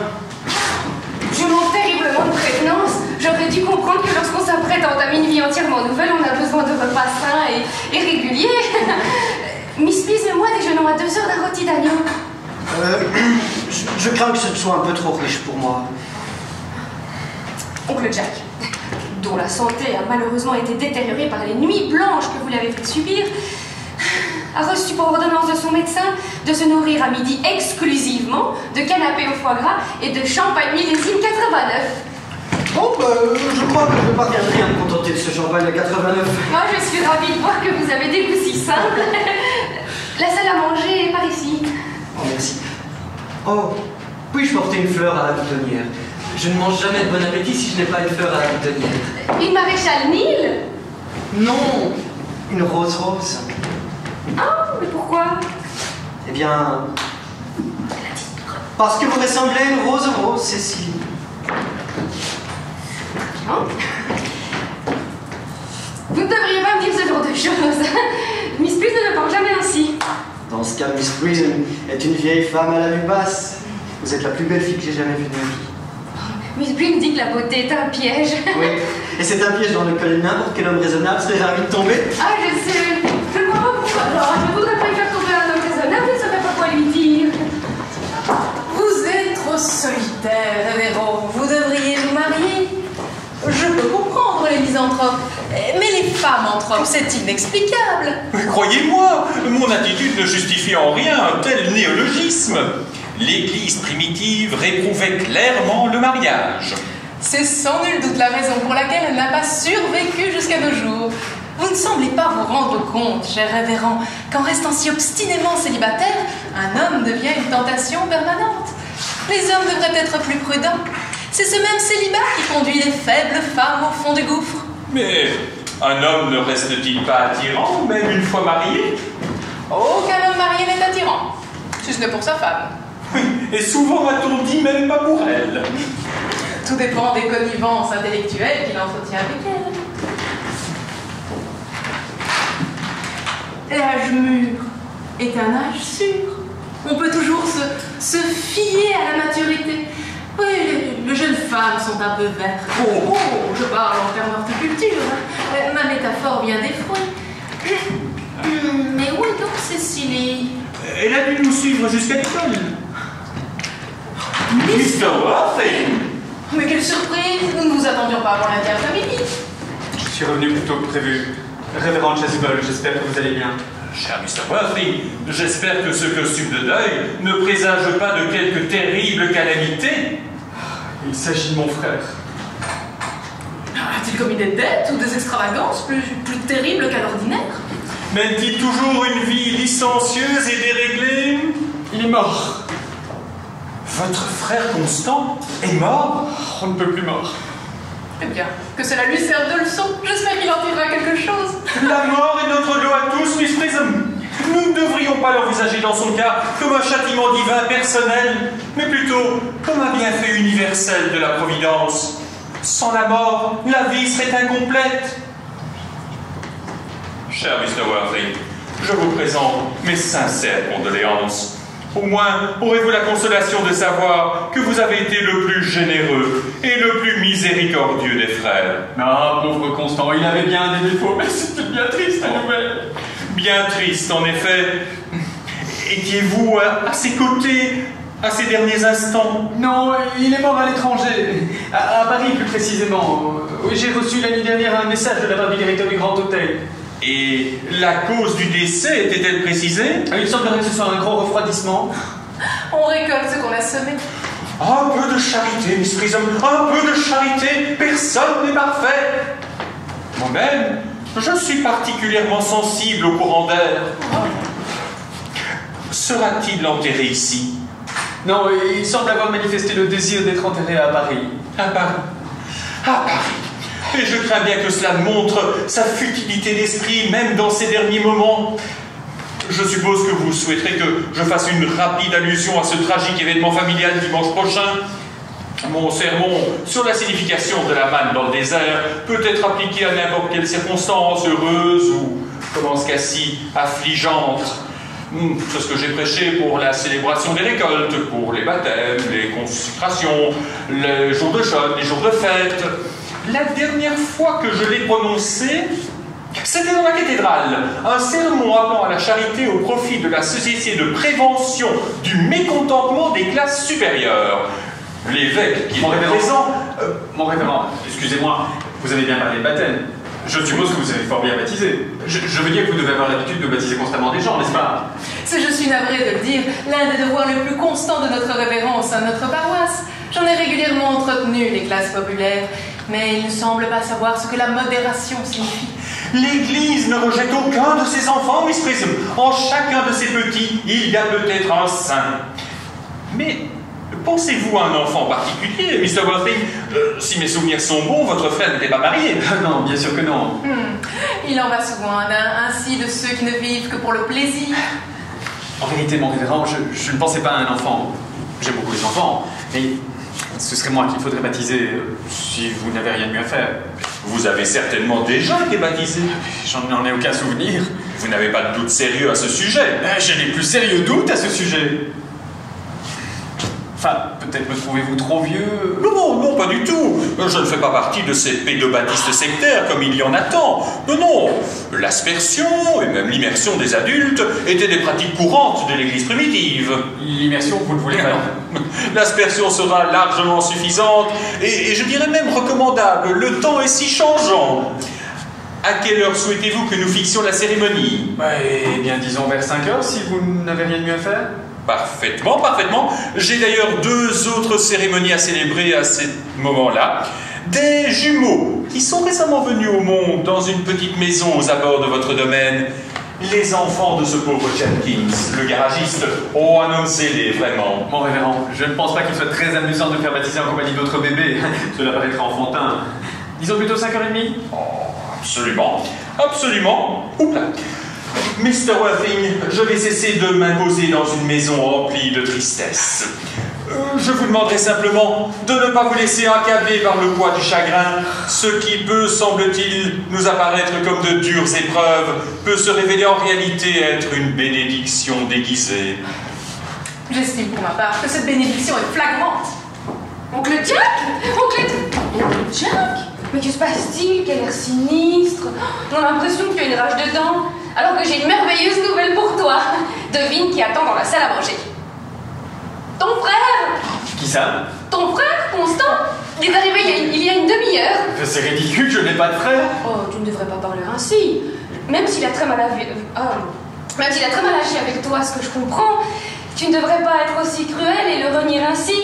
Je vais aller le chercher immédiatement et vous allez vous serrer la main, n'est-ce pas, Oncle Jack? Oh, mais voilà une bonne nouvelle! Manifestement, ce message de Paris venait de quelqu'un d'assez cruel pour jouer avec vos sentiments. Alors que nous nous étions tous résignés à sa mort. Oh, ce retour soudain pour le moins consternant. Mon frère est dans la salle à manger, je comprends rien à cette situation absurde. Hein. Nous voilà! Bonté divine! Jacques, je suis venu de Londres spécialement pour m'excuser de tous les soucis que j'ai pu te créer par le passé et pour t'assurer que je compte mener une vie meilleure à l'avenir. Oh, il y a du bon dans ce jeune homme. Il semble être sincèrement repentant. Ces conversions soudaines ne me blessent guère. Elles sont le fait des hérétiques. Elles témoignent d'un abandon coupable des règles morales anglicanes. Jack, tu vas tout de même pas refuser la main de ton frère? Je refuse de lui serrer la main et il sait très bien pourquoi. Jeune homme, vous l'avez échappé belle. J'espère que cela vous servira de leçon. Nous étions en train de pleurer votre mort quand vous êtes entré. Ah oui, je vois, Jack a un nouveau costume. Mais il ne le voit pas du tout. La cravate n'est pas du tout assortie. Oncle Jack, sois indulgent. Il y a du bon en chacun de nous. Constant vient justement de me parler de son pauvre ami malade, Mr. Bunbury, à qui il rend visite très souvent. Et quelqu'un qui rend visite à un infirme ne peut pas être foncièrement mauvais. Surtout qu'il quitte les plaisirs de Londres pour aller le veiller, malgré les souffrances que ça lui incombe. Il t'a parlé de Bunbury? Oui, de ce pauvre Bunbury et de sa santé déplorable. Eh bien, je refuse qu'il te parle de Bunbury ou de n'importe quoi d'autre d'ailleurs. Il y aurait pas entre vous n'importe qui. Mr. Worthing, par un hasard heureux, votre frère vous a été restitué par les voies impénétrables de la Providence qui semble souhaiter que vous vous réconciliez. De plus, il est bon que deux frères vivent en paix. Je dois bien l'avouer, tous les torts étaient de mon côté, mais je dois reconnaître que l'attitude glaciale de mon frère John m'est particulièrement douloureuse. Je m'attendais à un accueil plus chaleureux, surtout lors de ma première visite ici. Oncle Jack, si tu refuses de serrer la main de ton frère, je te le pardonnerai jamais. Tu me le pardonneras jamais? Jamais, jamais, jamais. Bon, eh bien, je suppose que je n'ai pas le choix alors. Toi, espèce de vaurien, j'exige que tu partes le plus rapidement possible. Je ne tolérerai aucun burberisme dans cette maison. Oh, comme cela fait plaisir à voir cette parfaite réconciliation. Vous avez fait un acte très noble aujourd'hui, mon enfant. Prenons garde au jugement prématuré. J'ai installé les bagages de M. Constant dans la chambre voisine de la vôtre, monsieur. J'espère que cela vous convient. Cléty? Les bagages de M. Constant. Je les ai défaits et rangés dans la chambre voisine de la vôtre. C'est bagages? Oui, monsieur. 3 balles, un nécessaire de toilette, 2 cartons à chapeau et un grand panier à pique-nique. Oui, je crains de ne pas pouvoir rester plus d'une semaine cette fois-ci. Je vous demande pardon, monsieur, mais il y a là un monsieur d'un certain âge qui va d'arriver de la gare en taxi. Il demande à vous voir. Il demande à me voir. Oui, monsieur. Parker et Grisby, avouez qui sont-ils? Parker et Grimsby. Non, qui cela peut être? Peut-être sont-ils là pour une affaire concernant ton ami Bunbury? Peut-être veut-il faire son testament et t'en faire l'exécuteur? Faites entrer ce monsieur immédiatement. Bien, monsieur. Je suppose, Constant, que je peux compter sur la promesse que tu m'as faite la dernière fois que je suis venu à Londres et que j'ai payé toutes tes factures. Je suppose que tu n'as plus aucun à payer exorbitant. Je n'ai plus aucune dette, mon cher Jack. Grâce à ta générosité, je ne dois plus un seul penny. Sauf peut-être pour quelques cravates. Je suis bien heureux de l'apprendre. Mr. Grisby. Mr. Constant Worthing? Non, voici Mr. Constant Worthing. Mr. Constant Worthing? Oui. Résident appartement B4 à l'Albanie? Oui, c'est mon adresse. Je suis vraiment navré, monsieur, mais j'ai là une assignation contre vous, émise par l'hôtel Savoy, de 20 jours d'emprisonnement pour le non-paiement d'une dette de 762 livres, 14 shillings et 2 pence. Contre moi? Oui, monsieur. Ah, c'est absurde. Je ne dîne jamais au Savoy à mes propres frais. Je dîne chez Willis. C'est beaucoup plus cher. Je ne vois pas un seul penny au Savoy. D'après ce qui est écrit, la facture vous a été présentée personnellement à l'Albanie le 25 mai. Le jugement était rendu par défaut contre vous le 6 juin. Depuis, nous vous avons écrit par moins de 15 lettres restées sans réponse. Dans l'intérêt de nos clients, nous n'avions pas d'autre choix que d'obtenir un mandat de dépôt contre vous. Un mandat de dépôt? Mais que diable voulez-vous dire par dépôt? Vous ne vous croyez tout de même pas que je vais rentrer à Londres? Je suis ici pour une semaine. Je suis chez mon frère. Si vous vous imaginez que je vais rentrer à Londres le jour même où j'en pars, vous vous trompez lourdement. Je ne suis moi-même qu'un modeste avoué. Je n'utilise de violence physique d'aucune sorte. Mais il y a un huissier dont la fonction est de saisir la personne du débiteur qui attend votre porte. Il a une vaste expérience en ce domaine. C'est pourquoi j'ai toujours recours à ses services. Mais je ne doute pas que vous préférerez payer la facture. Payer? Mais comment diable voulez-vous que je fasse cela? Vous ne vous imaginez tout de même pas que j'ai de l'argent sur moi. Ce serait ridicule de votre part. Un gentleman n'a pas d'argent. D'après mon expérience, c'est souvent la famille qui paye, bien qu'on ne sache pas toujours à quoi s'attendre avec les classes supérieures. Jack, il faut absolument que tu payes cette facture à ma place. Mr. Glugsby, voulez-vous bien montrer cette facture, je vous prie? Oui, monsieur. Voici. Oh, 762 livres, 14 shillings et 2 pence. Depuis le mois d'octobre. Je dois dire que je n'ai jamais vu un tel gaspillage. 762 livres de nourriture. Mais que peut-il y avoir de bon chez un jeune homme qui mange autant assez souvent? Ah, c'est vrai que nous sommes fort éloignés de la vie simple et frugale et des pensées élevées de Wordsworth. Mon révérend, pensez-vous qu'il soit de mon devoir de payer cette note exorbitante à la place de mon frère? Ah, je crois bien que non. Ce serait encourager sa prodigalité. On récolte ce qu'on a semé. Non, cette proposition d'incarcération pourrait être des plus salutaires. Le seul regret qu'on pourrait avoir, c'est qu'elle ne dure que 20 jours. Je partage votre opinion. Mon cher, ton attitude est ridicule. Tu sais parfaitement bien que cette facture est en réalité la tienne. La mienne. Oui, mais tu le sais. Mr. Worthing, si c'est une plaisanterie, elle est de mauvais goût. Quelle grossière effronterie. Je n'en attendais pas moins de sa part. Oh, quelle ingratitude, je ne m'attendais pas du tout à cela. Ne faites pas attention à ce qu'il dit, il fait toujours cela. Je m'étonne même que tu n'aies pas encore prétendu que tu n'étais pas Constant Worthing et que tu ne résidais pas à l'Albanie. Je m'étonne même que tu n'aies pas encore renié et prétendu que tu n'étais pas mon frère. Qu'attends-tu pour cela? Oh, je ne ferai jamais une telle chose. Ce serait insensé. Bien sûr, je suis ton frère. Et c'est la raison pour laquelle tu vas payer cette facture à ma place. Je vais te dire franchement, je n'ai nullement l'intention de le faire. Le révérend Cheswell, estimable pasteur de cette paroisse, et Miss Cushman, en qui j'ai placé toute ma confiance, sont tous deux d'avis que la prison te ferait le plus grand bien. Et c'est aussi ce que je pense. Mais Jack! Oncle Jack, je pense que tu as encore un petit peu d'argent qui m'appartient, n'est-ce pas? Laisse-moi payer cette facture. Je ne voudrais pas que ton propre frère termine en prison. Il est hors de question que tu payes cette facture à sa place, ce serait aberrant. Alors c'est toi qui vas payer, n'est-ce pas? Oui, je suis sûre que tu serais très triste si ton frère allait en prison. Bien entendu, il m'a fortement déçu. Bon, tu lui adresseras plus la parole alors, Cécilie? Certainement pas, c'est promis. À moi, bien entendu, qu'il ne m'adresse la parole en premier. Ce serait très impoli de ma part de ne pas lui répondre. Eh bien, je ferai le nécessaire pour qu'il ne t'adresse plus la parole. Il n'y a personne dans cette maison, d'ailleurs, il faut le couper de ce monde. Messieurs Glugsby, Oui, monsieur. je vais payer cette facture à la place de mon frère, mais c'est bien la dernière facture que je paye à sa place. À combien s'élève-t-elle? 762 livres, 14 shillings Et 2 pence. et 2 pence. Ah, le taxi réservé spécialement pour le confort du client reviendra à 5 shillings et 9 pence. Très bien. Une telle générosité m'effrise la folie. Le cœur a ses raisons tout autant que l'esprit, Miss Prism. À l'ordre de Parker Glugsby, je suppose? Oui, monsieur, et je vous prierai de ne pas barrer le chèque. Je vous remercie. Au revoir. Au revoir. J'espère avoir le plaisir de vous revoir bientôt. Très sincèrement, je ne le souhaite pas. Vous semblez décidément avoir des idées bien étranges sur le genre de personne qu'un gentleman souhaite rencontrer.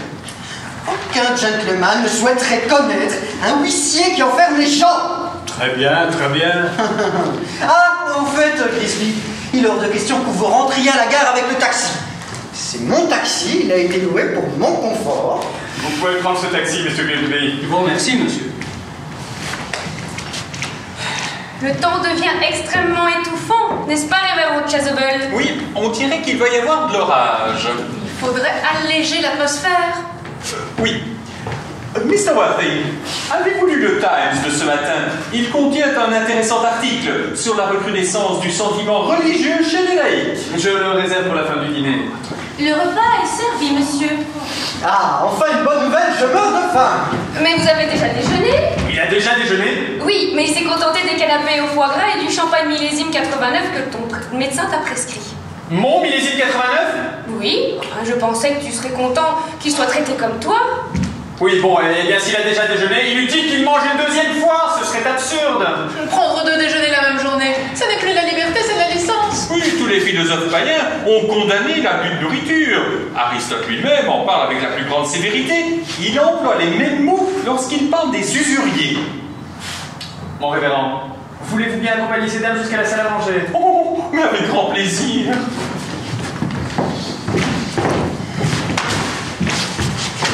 Ton bunburisme n'a pas été un aussi franc succès que prévu finalement, Algie.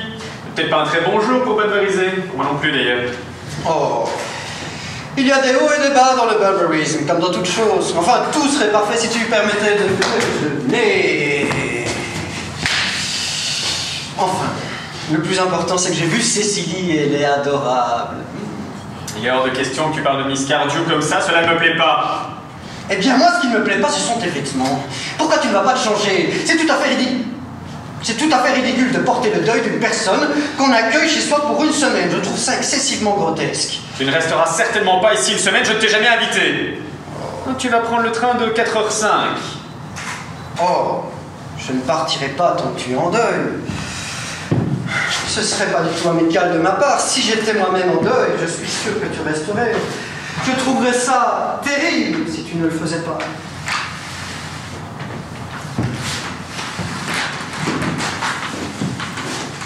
Bon, eh bien, tu partiras si je change de vêtements. Oui, si tu n'y mets pas trop de temps. Bon, eh bien, quoi qu'il en soit, tu vas prendre le train de 4h05. Je te souhaite bon voyage. Bunburiser comme tu dis, tu n'as pas vraiment réussi aujourd'hui. Je crois en fait que ça m'a beaucoup réussi. Je suis amoureux de Cécilie. Et c'est tout ce qui compte. Bon. On ne peut pas bumburiser le ventre vide. Je vais aller déjeuner.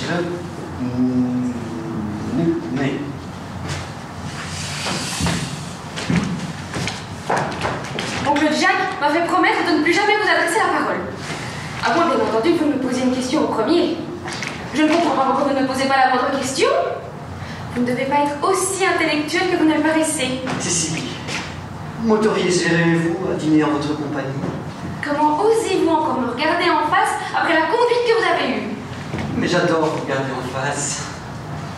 Je ne comprends pas pourquoi vous avez tenté d'attribuer cette horrible facture à Oncle Jack. C'est inexcusable de votre part. Oh, mais c'est parce que j'ai une mémoire épouvantable. J'avais complètement oublié que je devais 762 livres, 14 shillings et 2 pence au Savoy. Oh, je suis contente d'apprendre que vous avez une mauvaise mémoire. La mémoire n'est pas une qualité qu'une femme apprécie chez un homme. Cécilie. Oui. Je meurs de faim. Je ne comprends pas comment vous pouvez encore avoir faim après tout ce que vous avez mangé depuis le mois d'octobre. Ah, mais ces dîners étaient pour le pauvre Bunbury. Ces derniers repas sont la seule chose que ses médecins lui prescrivent et lui permettent. Mais je comprends que ce Mr. Bunbury soit si malade, à force de manger pour 6 ou 8 tous les jours. C'est ce que je ne cesse de lui répéter, mais il préfère croire ses médecins. Il a une confiance aveugle en la médecine. Bien sûr, je ne voudrais pas que vous mouriez de faim. J'ai donc demandé que l'on vous fasse préparer un déjeuner. Vous êtes adorable. Nous reverrons-nous avant mon départ? Miss Prism et moi reprenons les études à 3h30. Mes leçons ont toujours lieu ici, sous Leaf. Ne pourriez-vous pas inventer quelque chose pour éloigner Miss Prism? Vous me demandez de lui mentir? Oh, lui mentir, non. Simplement lui dire quelque chose qui ne serait pas juste, mais qui pourrait l'être. Je ne crois pas que je pourrais y parvenir. Je ne saurais pas comment m'y prendre. On ne pense pas assez à cultiver l'imagination des jeunes filles. C'est un grand manque dans l'éducation moderne. Mais bien sûr, si vous suggériez à Miss Prism que le révérend Chasuble l'attend quelque part, je suis sûre qu'elle irait très vite le rejoindre, elle ne voudrait pas le faire attendre. Elle a tellement peu l'occasion de se retrouver seule à seule avec lui. Quel merveilleux conseil. Mais je ne vous ai rien conseillé du tout. Je ne voudrais absolument pas tromper Miss Prism. Je vous ai simplement suggéré que si vous adoptiez une certaine attitude, un certain résultat s'en suivrait. Bien sûr, je vous demande pardon. Ainsi, je vous verrai à 3h30. J'ai quelque chose de très sérieux à vous dire. De sérieux? Oui, de très sérieux. Dans ce cas, il vaudra peut-être mieux en parler dans la maison. Je n'aime absolument pas parler de choses sérieuses en plein air, je trouve ça très artificiel. Dans ce cas, où nous rejoindrons-nous? Un taxi t'attend à la porte, il faut que tu t'en ailles, tu dois t'occuper de Bunbury. Cécilie, ma petite Cécilie, ne devrais-tu pas rejoindre le révérend Miss Prism? Oui, oncle Jack. Au revoir, cousin Constant. J'ai bien peur que nous ne nous revoyions plus jamais, car à 3h30, j'ai mes leçons avec Miss Prism.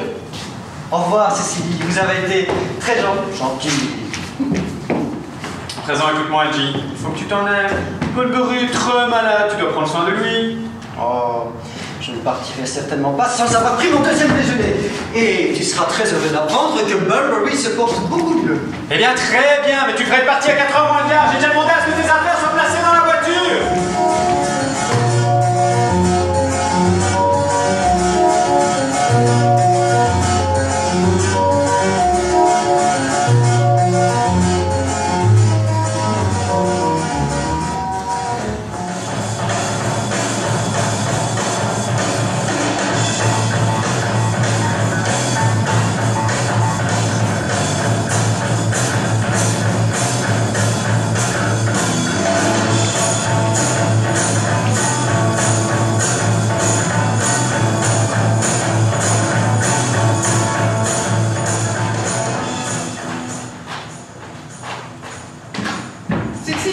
Cécilie, vous êtes encore en train de tenir votre journal. J'ai déjà eu plus d'une fois l'occasion de vous reprocher cette habitude malsaine. Je me contente comme toujours, Miss Prism, de prendre exemple sur vous. Quand on a, comme moi, étudié minutieusement les principes économiques du bimétallisme, on peut légitimement s'adonner à l'introspection. Mais jamais avant. Veuillez reprendre votre livre d'économie politique. Oui, dans un instant, Miss Prism. Je suis en train de relater les faits du jour. Je ne suis encore qu'à 2h15. Or, c'est à 2h30 qu'a eu lieu la terrible catastrophe. Pardon, Cécilie, mais c'est à 2h20 que le révérend Chasuble a évoqué les accablants principes de l'Église primitive sur le mariage. Je ne fais absolument pas référence au révérend Chasuble, Miss Prism. Je voulais vous parler de l'horrible apparition de Mr. Constant Worthing. Oh, je n'approuve pas du tout les manières de ce Mr. Constant Worthing. Il me paraît être un jeune homme des plus immoraux. Oui, j'ai bien peur que oui. C'est la seule explication que j'ai trouvée à son charme si étrange. De grâce, Cécilie, ne vous laissez pas berner par les qualités superficielles de cet infortuné jeune homme. Mais Miss Prism, il n'y a que les qualités superficielles qui soient durables. On a tôt fait de découvrir la nature profonde d'un homme. Je me demande où vous allez trouver des idées pareilles. Certainement pas dans les livres hautement moraux que je prends soin de vous faire lire. Y a-t-il la moindre idée dans les ouvrages moraux, Miss Prism? Je pense que non. Moi, mes idées, je les trouve dans le jardin. Bien, dans ce cas, vous devriez passer nettement moins de temps dehors. Non, vraiment, Cécilie, vous prenez la détestable habitude de penser par vous-même. Vous devriez renoncer rapidement. Cela n'est pas très féminin et cela plaît guère aux hommes. Mr. Worthing, je pensais, plutôt devrais-je dire, j'espérais que vous soyez déjà parti pour Londres. Je ne retarderai pas mon départ plus longtemps. Un taxi m'attend à la porte et je n'ai d'autre choix que de rejoindre le monde et sa froideur. Quoi qu'il en soit, Miss Prism, je crois qu'il est de mon devoir de vous informer que le révérend Chasuble vous attend dans la sacristie. Dans la sacristie? Cela semble sérieux, et l'on ne peut guère supposer qu'il ait choisi un lieu lié à des idées si solennelles pour me tenir des propos ordinaires. Cécilie, il serait pas bien de le faire attendre, n'est-ce pas? Ah, ce ne serait pas bien du tout, Miss Prism. La sacristie, m'a-t-on dit, est excessivement humide. Oui, c'est vrai, j'y pensais plus. Et le pauvre révérend qui souffre de rhumatisme. Bon, Cécilie, ne vous amusez pas à ne rien faire pendant mon absence. Oh, ne vous inquiétez pas, Miss Prism. Je n'ai absolument pas l'intention de ne rien faire. Je n'ai que trop conscience du dur travail qui m'attend. C'est bien, mon enfant, vous devenez raisonnable.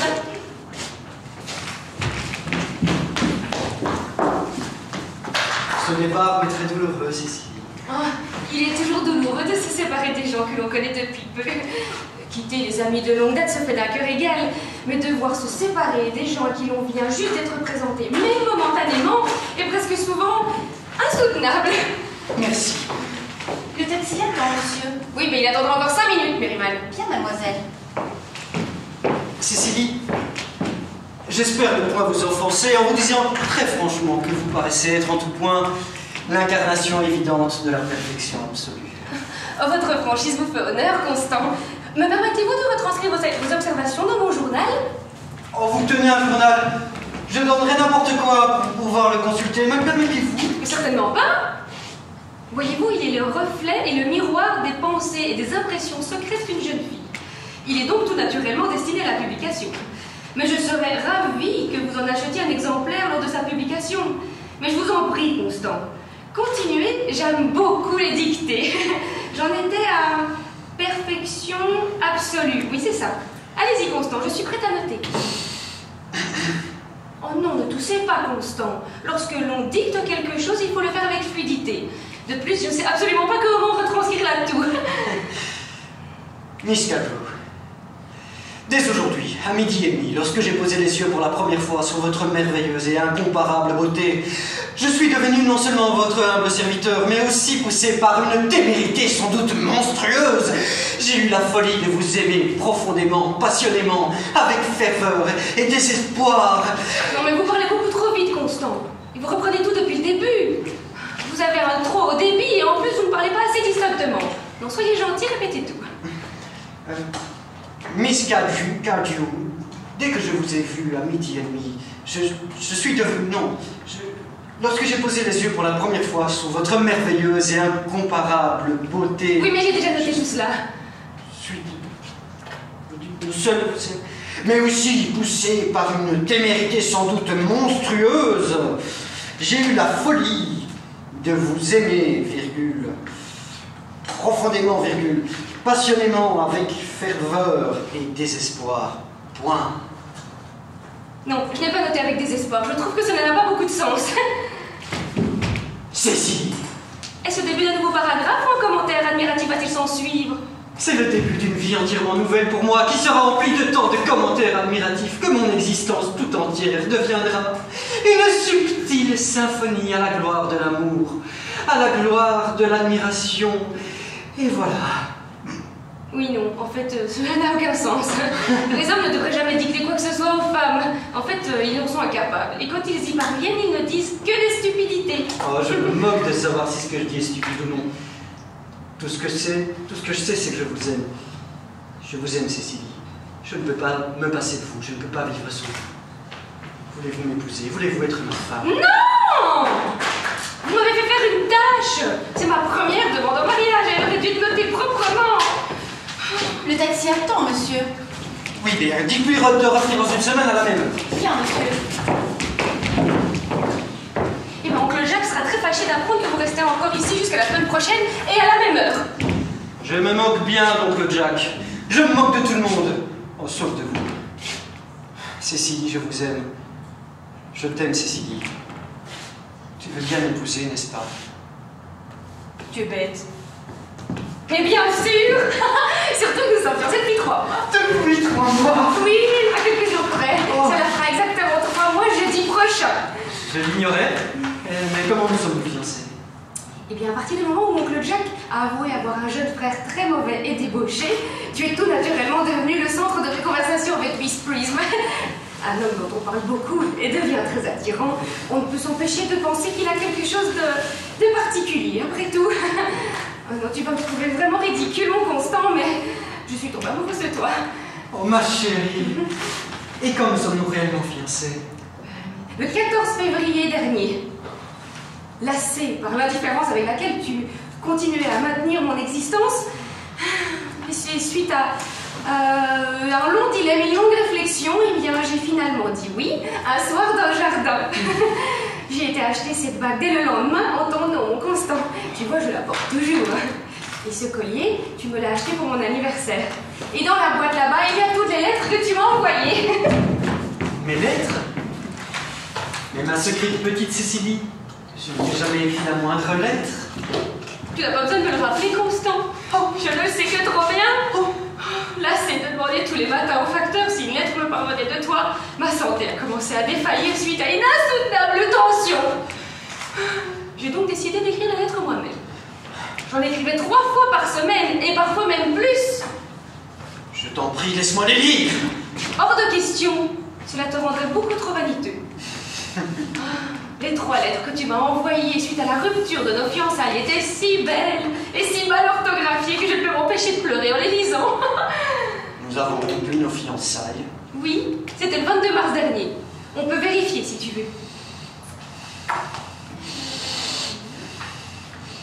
Ici. Aujourd'hui, j'ai rompu mes fiançailles avec Constant. Je pense que c'est mieux ainsi. Il continue de faire un temps délicieux. Pourquoi diable avoir rompu? Je n'avais absolument rien fait. Qu'avais-je fait, Cécilie? Je suis profondément blessé d'apprendre que nous avons rompu nos fiançailles. Surtout par un temps délicieux. Les hommes ont la mémoire si courte. Ne te rappelles-tu pas de la lettre tempétueuse que tu m'as écrite suite à ma danse avec Lord Kelso au bal du comté? Si, mais je m'en suis excusé, n'est-ce pas, Cécilie? Mais oui, bien entendu, sinon je ne t'aurais pas pardonné. Et je n'aurais pas accepté ce merveilleux bracelet en or et diamant, serti d'un petit cœur que tu m'as fait parvenir dès le lendemain. Oh, c'est moi qui t'ai offert cela, Cécilie, c'est très beau, n'est-ce pas? Ah oui, tu as un goût exquis, mon Constant. C'est sans doute ce qui explique ta vie si dissolue. Oh, Cécilie, nous sommes donc fiancés depuis 3 mois. Oui, c'est fou comme le temps passe vite. Je n'ai pas trouvé, non. J'ai trouvé le temps sans vous, sinon si morne. Oh, tu es si romantique, mon Constant. Tes cheveux bouclent-ils naturellement? Oui, ma chérie. Avec un peu d'aide extérieure seulement. Oh, je suis contente de l'apprendre. Tu ne rompras plus jamais nos fiançailles, n'est-ce pas? Oh non, j'en serais incapable. Surtout que maintenant, nous nous sommes rencontrés pour de vrai. Et puis, bien sûr, il y a ton prénom. Oui, bien sûr. Oui, tu vas te moquer de moi, mon chéri, mais j'ai toujours rêvé d'épouser un homme du nom de Constant. Oh, ce prénom m'inspire une confiance absolue. Je plains les femmes qui n'ont pas un mari du nom de Constant. Mais, ma douce petite chérie, tu veux dire que tu ne m'aimerais pas si je portais un autre nom? Oh, quel autre nom? Je sais pas, n'importe lequel. Algernon, par exemple. Non, je n'aime pas Algernon. Mais enfin, ceci dit, Algernon est un très beau prénom, c'est même un prénom très aristocratique. Franchement, Cécilie, tu ne m'aimerais pas si je m'appelais Algie? Je pourrais te respecter, je pourrais admirer ta personnalité tout au plus, mais je pense que je serais incapable de te porter une attention sans partage. De plus, tous les hommes qui sont appelés au tribunal des faillites s'appellent Algernon. Cécilie, le révérend, je suppose, tout à fait qualifié en ce qui concerne toutes les cérémonies de l'Église. Oh, le révérend Jezebel est très savant. Il n'a écrit aucun livre, ce qui montre l'étendue de ses connaissances. Il faut que je voie tout de suite, pour un baptême des plus urgents. Quoi? Non. Pour une affaire des plus urgentes. Je reviens très vite. Oh, il est tellement impétueux. Et j'aime beaucoup ses cheveux. Je vais retranscrire sa demande dans mon journal. Une certaine Miss Fairfax demande à voir Mr. Worthing pour une affaire très importante selon elle. Vous pouvez faire venir cette dame ici, et vous pouvez servir le thé. Oui, mademoiselle. Miss Fairfax. Je dois encore être une de ces vieilles filles affables qui aident oncle Jack dans ses nombreuses œuvres philanthropiques. Je n'aime pas les femmes qui s'intéressent aux œuvres philanthropiques. Je trouve ça très impertinent de leur part. Miss Fairfax. Miss Fairfax! Oh, laissez-moi présenter Miss Cécilie Cardew. Cécilie Cardew, mais quel nom charmant! Oh, je suis sûre que nous allons être très amis. Je t'aime déjà plus que je ne saurais dire. Et mes premières impressions ne me trompent jamais. Oh, c'est tellement gentil de votre part de m'aimer autant, alors que nous ne nous connaissons que depuis un temps relativement réduit. Mais je vous en prie, asseyez-vous. Je peux t'appeler Cécilie, n'est-ce pas? Ah, si tu le souhaites. Et tu m'appelleras toujours Gwendoline, n'est-ce pas? Avec plaisir. Nous en sommes bien convenus alors. Je l'espère.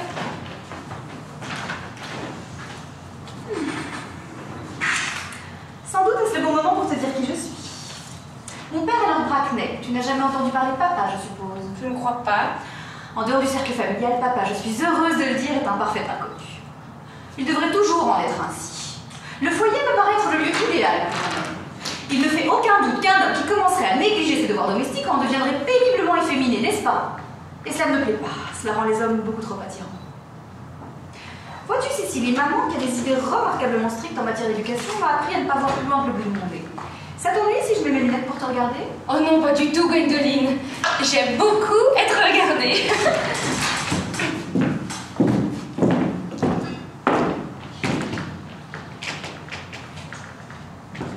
Tu es ici pour une brève visite, je suppose?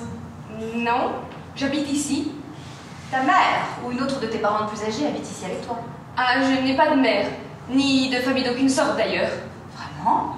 Mon tuteur aidé de Miss Prism s'occupe de mon éducation. Ton tuteur? Oui. Je suis la pupille de Mr. Worthing. Il est étrange qu'il ne m'ait jamais confié avoir une pupille. Quel cachotier, il devient sans cesse plus intéressant. Je ne suis pas sûre cependant que cette nouvelle m'apporte un sentiment de joie sans mélange. Je t'aime beaucoup, Cécilie, je t'ai aimée dès que je t'ai vue. Mais je suis obligée de constater que maintenant que je sais que tu es la pupille de Mr. Worthing, je ne peux m'empêcher de souhaiter que tu sois bien un peu plus âgée que tu ne sembles l'être, et d'une apparence un peu moins avenante. En fait, pour te parler franchement... Oh, je t'en prie, Gwendoline. Je dis toujours que quand on a quelque chose de désagréable à dire, il vaut mieux le faire avec franchise. Eh bien, pour te parler franchement, j'aurais souhaité que tu aies au moins 42 ans et que tu sois extrêmement laide pour ton âge. Constant, un naturel très honnête, l'incarnation même de la sincérité et de la droiture. La déloyauté lui serait aussi insupportable que la trahison, mais enfin, tout de même. Excuse-moi, Gwendoline, es-tu en train de parler de Constant? Oui. Ah, bah alors je pense qu'il y a méprise. Ce n'est pas Mr. Constant Worthing, mon tuteur, c'est son frère aîné. Mais Constant n'a jamais parlé de son frère. Oh, j'ai le regret de te dire qu'ils ne sont plus en bon terme depuis longtemps. Ah, voilà qui explique tout. Il est vrai que les hommes ne parlent jamais de leur frère. C'est un sujet qui paraît rebuter la majorité d'entre eux. Oh, tu me soulages d'un grand poids, Cécilie. Je commençais à m'inquiéter beaucoup. Cela aurait été terrible si notre nouvelle amitié était déjà obscurcie, n'est-ce pas?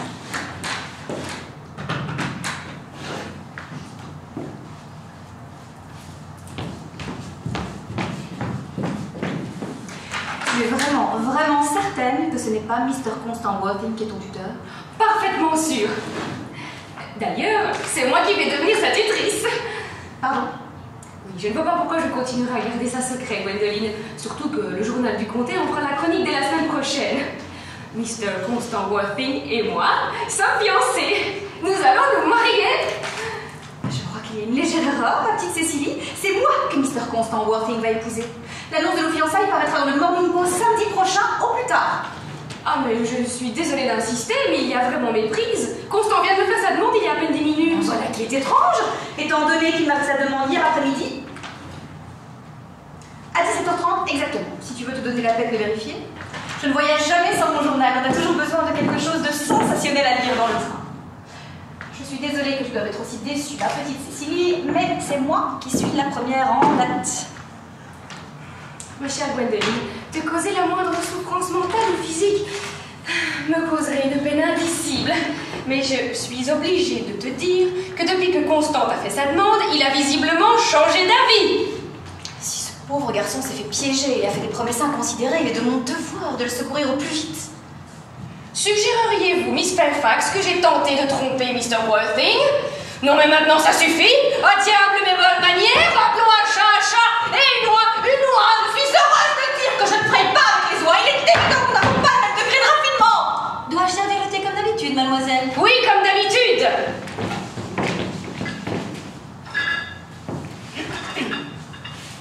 Miss Fairfax, désirez-vous du thé? Oh, merci. Détestable peste. Mais j'ai vraiment besoin de thé. Du sucre? Non, merci. Le sucre n'est plus à la mode. Des gâteaux ou des tartines beurrées? Des tartines beurrées. Le gâteau n'est pas chose à servir dans une bonne maison. Veuillez servir ceci à Miss Fairfax.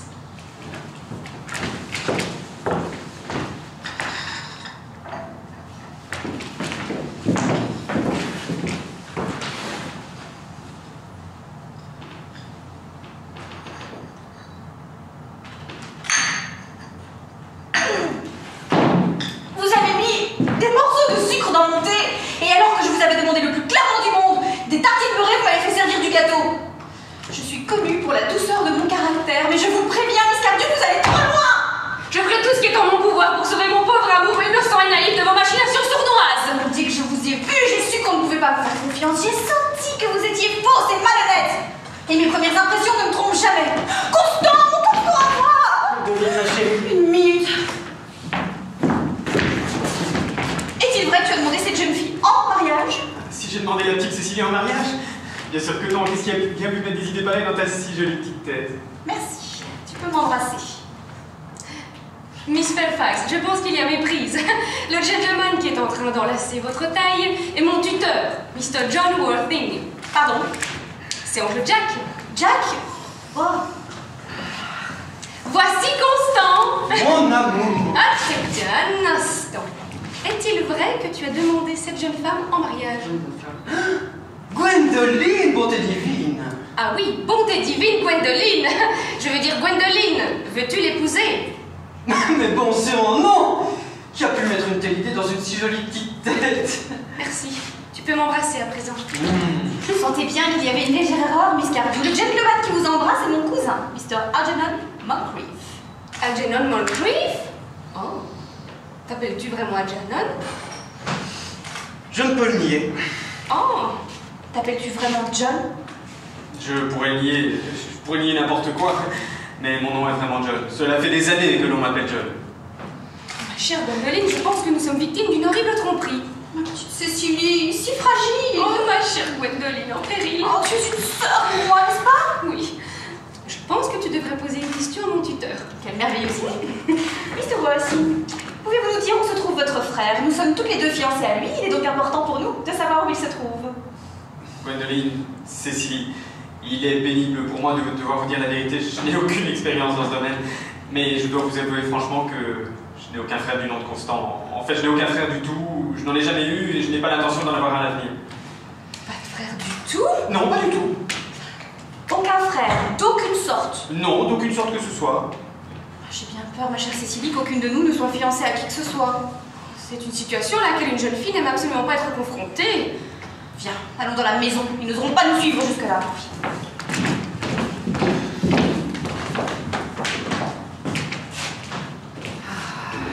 Tu m'as mis dans une satanée galère. Qu'est-ce qui t'a pris le diable de venir ici te faire passer pour mon frère? C'est tout à fait monstrueux. À quoi diable voulais-tu jouer en prétendant que tu avais un frère? C'est tout à fait scandaleux. Je t'avais dit de partir 4 mois à quart, j'avais commandé une voiture, pourquoi diable ne l'as-tu pas prise? Je n'avais pas encore pris mon thé. C'est ce genre de situation horrible que tu appelles le bonmorisme? Oui, c'était un exemple de bamborisme merveilleux. Le plus merveilleux que j'ai vu de ma vie. Eh bien, tu n'as aucun droit de bonboriser ici. Oh, c'est absurde. On a le droit de bamboriser là où on le souhaite. N'importe quel bamboriste sérieux te le dirait. Un bonboriste sérieux, bonté divine. Mon cher, il faut bien être sérieux dans un domaine en particulier si l'on veut être heureux dans la vie. Il se trouve que je suis un sérieux bamboriste. Toi, en revanche, ce que tu considères comme sérieux me paraît être un profond mystère. Tout probablement, tu es d'un naturel si futile. Oui, bah la seule consolation qu'il me reste dans cette pitoyable affaire est que ton ami Bunbury soit parti en fumée. Tu pourras plus t'échapper à la campagne aussi souvent que tu veux, Hadji. Oh, ton frère ne se porte pas mieux, Jack. Tu ne pourras plus filer à Londres aussi souvent que tu en avais pris la détestable habitude, ce qui n'est pas une mauvaise chose d'ailleurs. Ta conduite envers Miss Cardew est inqualifiable. Tu as abusé de la confiance d'une jeune fille douce, simple et innocente, sans parler du fait qu'elle soit ma pupille. Je ne vois aucune excuse justifiant le comportement et l'attitude fallacieuse que tu as eue envers une jeune fille aussi douce, aussi raffinée et expérimentée que Miss Fairfax, sans dire mot du fait qu'elle soit ma cousine. Mais je voulais simplement me marier à Gwendoline, je suis amoureux d'elle. Mais je voulais simplement marier à Cécilie, j'adore. Mais je ne te laisserai certainement aucune chance d'épouser Miss Cardew. Mon cher, la probabilité que tu épouses Miss Fairfax est encore plus faible. Cela ne te regarde en rien. Oh, mais si ça me regardait, je n'en parlerais pas. C'est très vulgaire de parler de ses propres affaires. Comment peux-tu manger des muffins aussi calmement alors que nous sommes dans une situation si horrible? Ça me dépasse. Je ne peux pas manger des muffins en m'agitant. Le beurre coulerait probablement sur mes manches. L'on devrait manger des muffins dans le plus grand calme. C'est la seule façon raisonnable de les manger. Oui, eh ben, manger des muffins de n'importe quelle manière que ce soit est la preuve d'une extrême insensibilité étant donné les circonstances où nous sommes. Quand j'ai des ennuis, Manger est la seule chose qui me console. En ce moment, je mange des muffins parce que je suis malheureux. Et en plus, j'aime beaucoup les muffins. Oui, mais c'est pas une raison pour les empourrer de la sorte. Mais tu viens de dire que manger des muffins était une preuve d'insensibilité. Non, je donnerais n'importe quoi pour que tu t'en ailles. Tu ne peux tout de même pas me demander de partir sans avoir mangé. Je ne prends jamais congé sans avoir mangé. Personne ne fait une telle chose. Sauf peut-être les végétariens. Et en plus, j'ai pris des dispositions avec le révérend Chasuble pour être baptisé sous le nom de Constant à 6h moins le quart. Enfin, j'ai moi-même pris des dispositions avec le révérend pour être baptisé à 5h30. Et naturellement, je prendrai le nom de Constant. C'est ce que souhaite Gwendoline. De plus, j'ai tout à fait le droit d'être baptisé si je veux. Toi, par contre, tu as déjà été baptisé. Oui, mais il y a longtemps. Oui, peut-être. Mais tu as déjà été baptisé, c'est tout ce qui compte. Eh bien, justement, je suis donc certain que ma constitution me permettra de le supporter. Toi, en revanche, tu ne devrais pas prendre un tel risque. Tu n'es tout de même pas prêt d'oublier qu'une personne très proche de toi a failli succomber à un gros refroidissement il y a quelque temps à Paris. Certes, mais tu m'as dit toi-même que ce n'était pas héréditaire. Ah, ce ne l'était pas, mais ce l'est maintenant. Et il faut dire qu'ils font des progrès incroyables en médecine de nos jours. Hadji, peux-tu me dire ce que tu as l'intention de faire à la fin? Rien du tout. Et c'est ce que j'essaie de faire depuis 10 minutes. Tu sembles mettre tout en œuvre pour me détourner de cette tâche très importante, alors... Je crois que je vais rentrer trouver Gwendoline. Je suis sûr qu'elle m'attend. Je suis certain, d'après son attitude glaciale, que Cécile m'attend. C'est pourquoi je n'irai certainement pas la retrouver. Quand un homme fait exactement ce à quoi une femme s'attend de lui, elle ne le considère jamais en haute estime. On devrait toujours faire ce à quoi les femmes ne s'attendent pas. De la même manière, on devrait toujours dire ce que les femmes ne comprennent pas. C'est la seule façon d'arriver à un accord parfait. Quelle absurdité! Tu dis toujours des absurdités! Mon cher, il est beaucoup plus intelligent de dire des absurdités que d'en écouter. Quoi qu'en dise le public. Mais là, je ne t'écoute pas, je suis incapable de t'écouter! Tu es encore en train de manger des muffins. Jack, je t'ai déjà dit que je n'aime bien pas ça. En plus, j'aime beaucoup les muffins. Il ne reste plus qu'un muffin. Je t'avais demandé de t'en aller, mais pourquoi ne pars-tu pas? Mais je n'avais pas encore pris mon thé. Et en plus, il reste encore ce muffin. Non!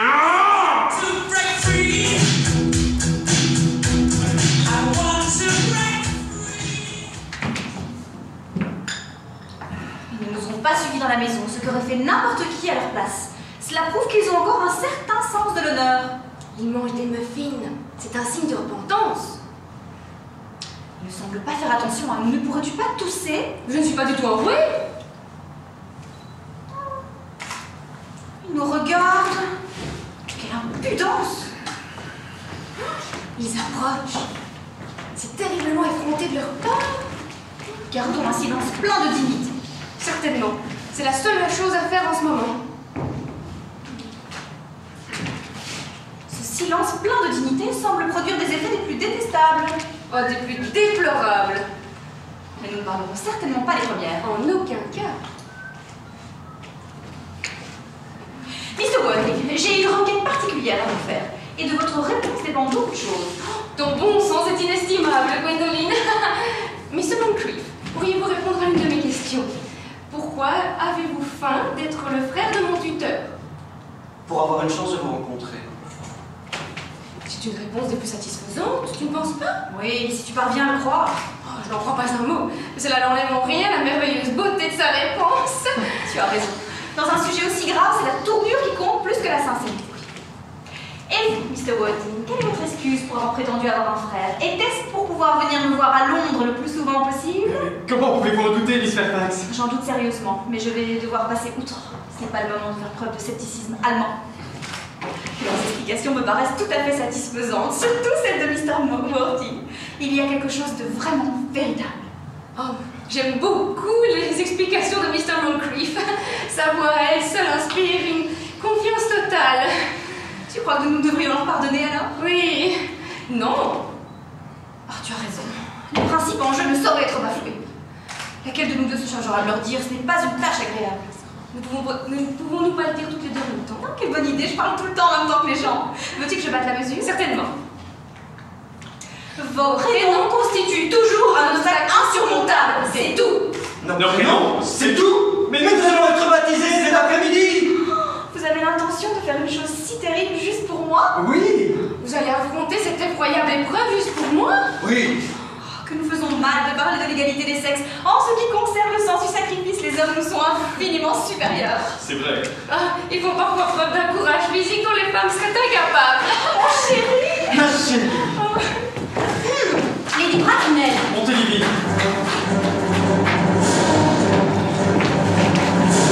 Gwendolyn, qu'est-ce que tout cela signifie? Tout simplement que je suis fiancée à Mr. Worthy, maman. Viens ici, immédiatement. Toute hésitation est toujours signe de dégénérescence chez les personnes jeunes et de faiblesse physique chez les plus âgés. Ah. Dès l'instant où j'ai appris, monsieur, par les indiscrétions de sa femme de chambre, dont j'ai acquis la confiance grâce à quelques petites pièces, que ma fille s'était enfuie chez vous, je l'ai poursuivie en prenant un train de marchandises. Son malheureux père, je suis heureuse de le dire, croit fermement qu'elle assiste à une conférence universitaire exceptionnellement longue sur l'influence qu'exercent les revenus réguliers sur la pensée. Je n'ai pas cru bon de le détromper. En vérité, je ne l'ai jamais détrompé sur quoi que ce soit. Cela n'aurait pas été bien de ma part. Vous comprendrez évidemment que toute forme de communication entre vous et ma fille doit cesser immédiatement. Je suis extrêmement ferme sur ce point, comme sur tous les autres d'ailleurs. Et je suis fiancé à Gwendolyn, Lady Bracknell. Vous n'êtes rien du tout de ce genre-là, monsieur. En ce qui concerne Algernon. C'est moi. Algernon, est-ce dans cette maison que réside ton pauvre ami Banbury? Non, tante Augusta, Bunbury n'habite pas ici. Bunbury habite sans doute très loin maintenant. À vrai dire, Bunbury est mort. Mort?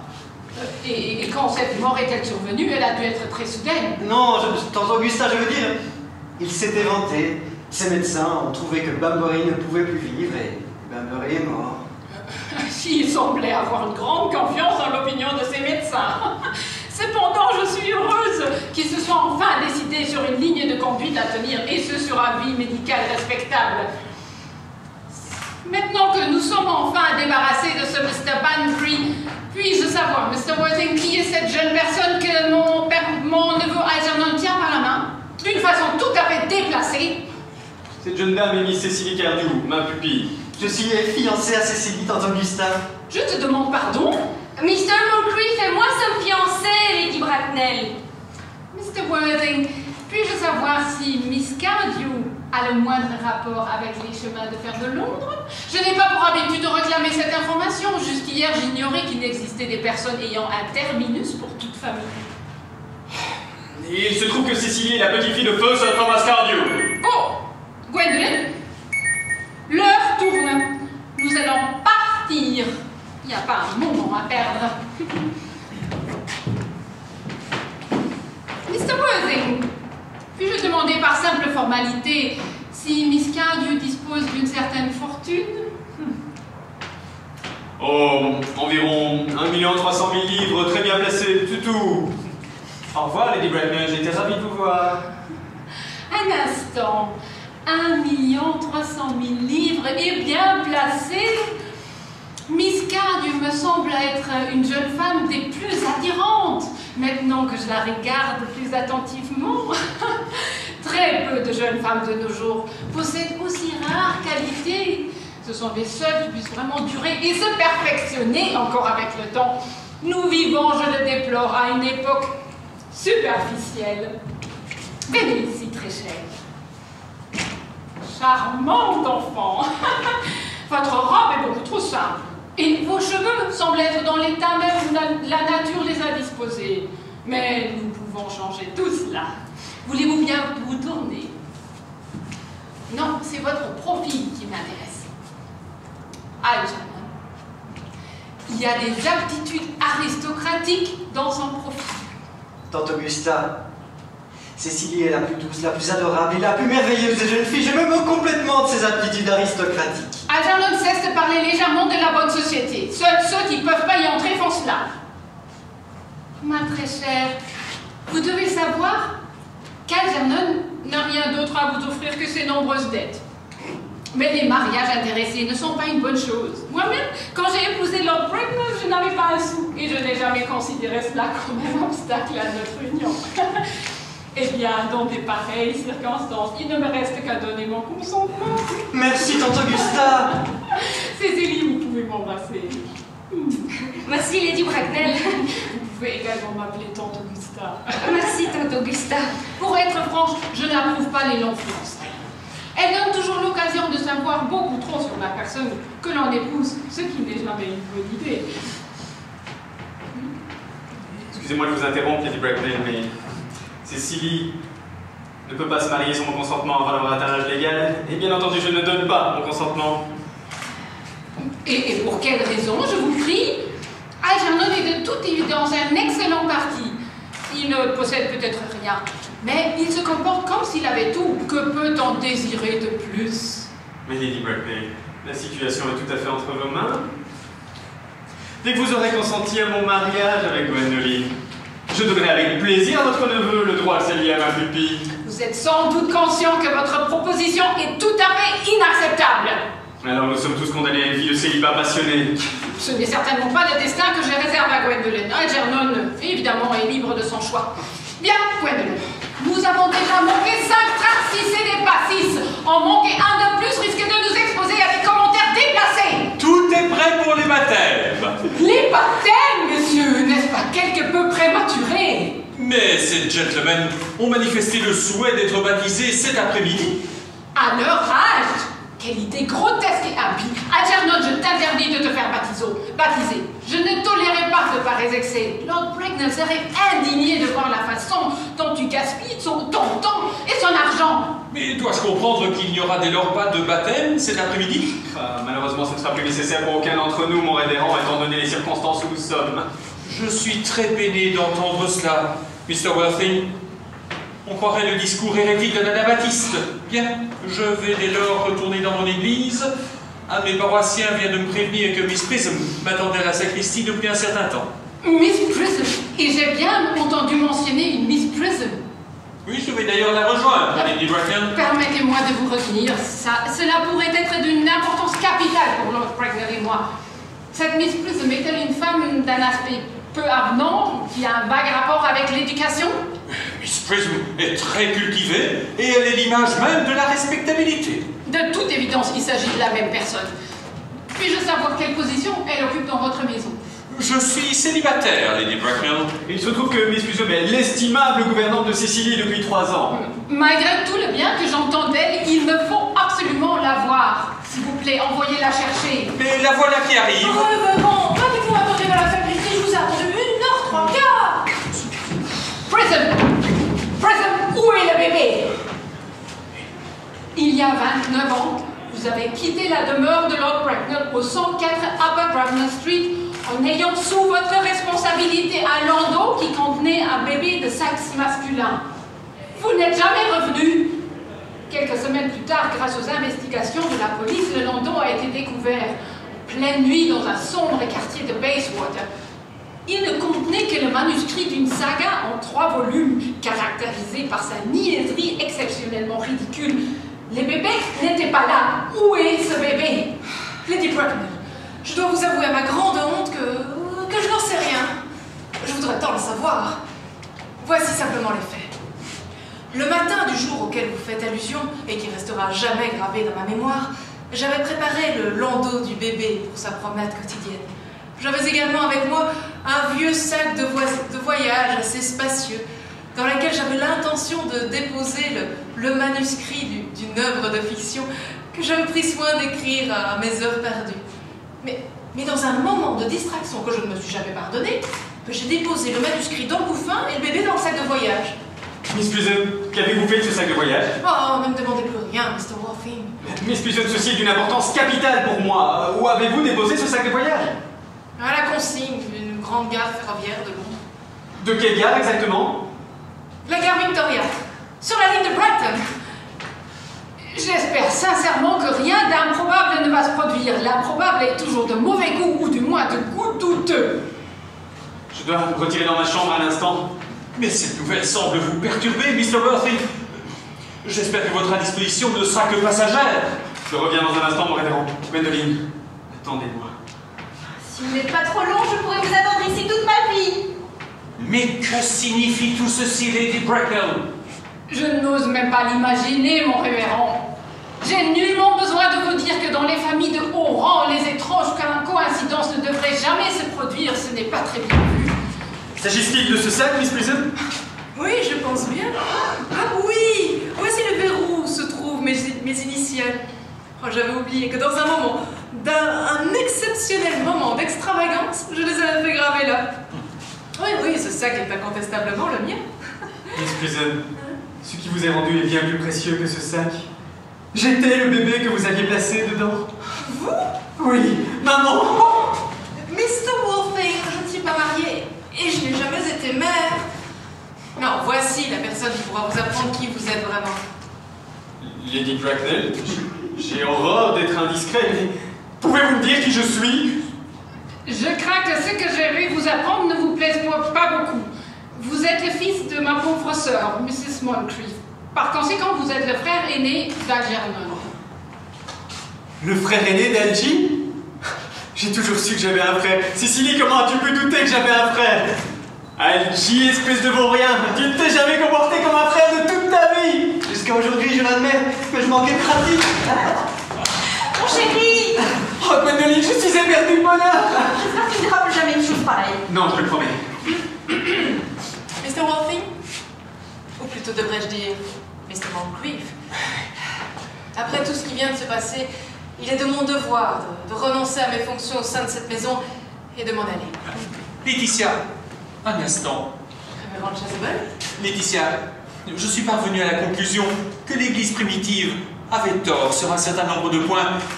Des interprétations erronées ont perverti le texte originel et je sollicite l'honneur de votre main. Frédéric, les mots me manquent pour vous exprimer ce que je ressens. Mais je vous montrerai ce soir les 3 volumes de mon journal intime. Vous pourrez lire de façon détaillée tous les sentiments que j'éprouve pour vous depuis 18 mois. Ah, mon cher... Mais en fait, mon cher qui? Quel est votre prénom depuis que vous n'êtes plus la même personne? Bonté divine, j'avais complètement oublié cela. Votre décision concernant mon prénom est-elle donc irrévocable? Ah, je ne change jamais, sauf de sentiment. Oh, je suis bonne, Gwendoline. Tante Augusta, lorsque j'avais été placé dans ce sac, avais-je déjà été baptisé? Eh bien, comme vous étiez le fils aîné, vous avez naturellement reçu le prénom de votre père. Certes, mais comment ça fait-il? Je ne parviens pas à m'en souvenir à l'instant. Votre pauvre mère l'appelait toujours général, même s'il est certain qu'il avait un prénom. Je suppose que son nom figure dans les annuaires militaires? Ah, le général était un homme pacifique, sauf dans sa vie domestique, mais il doit être répertorié dans plusieurs documents militaires officiels. Voici les annuaires militaires des 40 dernières années. Alors, voyons les généraux. Voilà. Alors, Malaf, March... Oh, quel nom ridicule ils ont tous. Digby, Mollo... Moncrief. Alors, voilà, lieutenant 1940, capitaine, lieutenant-colonel, colonel, général en 1960. Ses prénoms sont... Constant, John. Oh. Gwendoline, ne t'avais-je pas dit que je m'appelais Constant? Eh bien, c'est Constant, finalement. C'est vrai, je me rappelle maintenant. Le général s'appelait Constant. Je savais que j'avais une bonne raison de ne pas aimer ce nom. Viens, Gwendoline. Constant, mon Constant. Je savais que tu ne pouvais pas t'appeler différemment. Gwendoline, il est pénible pour un homme de se rendre compte pour la première fois de sa vie qu'il a toujours dit la vérité. Pourras-tu me pardonner? Oui, parce que je sais que tu vas certainement changer. Oui, je te le promets. Laetitia, enfin! Frédéric. Cécile, enfin! Gwendoline, enfin! J'ai raté mon dernier train. Mon cher neveu, il me semble que vous faites preuve d'une certaine frivolité. Ah, au contraire, tante Augusta, je viens de comprendre pour la première fois de ma vie l'importance d'être constant. Laetitia. Frédéric,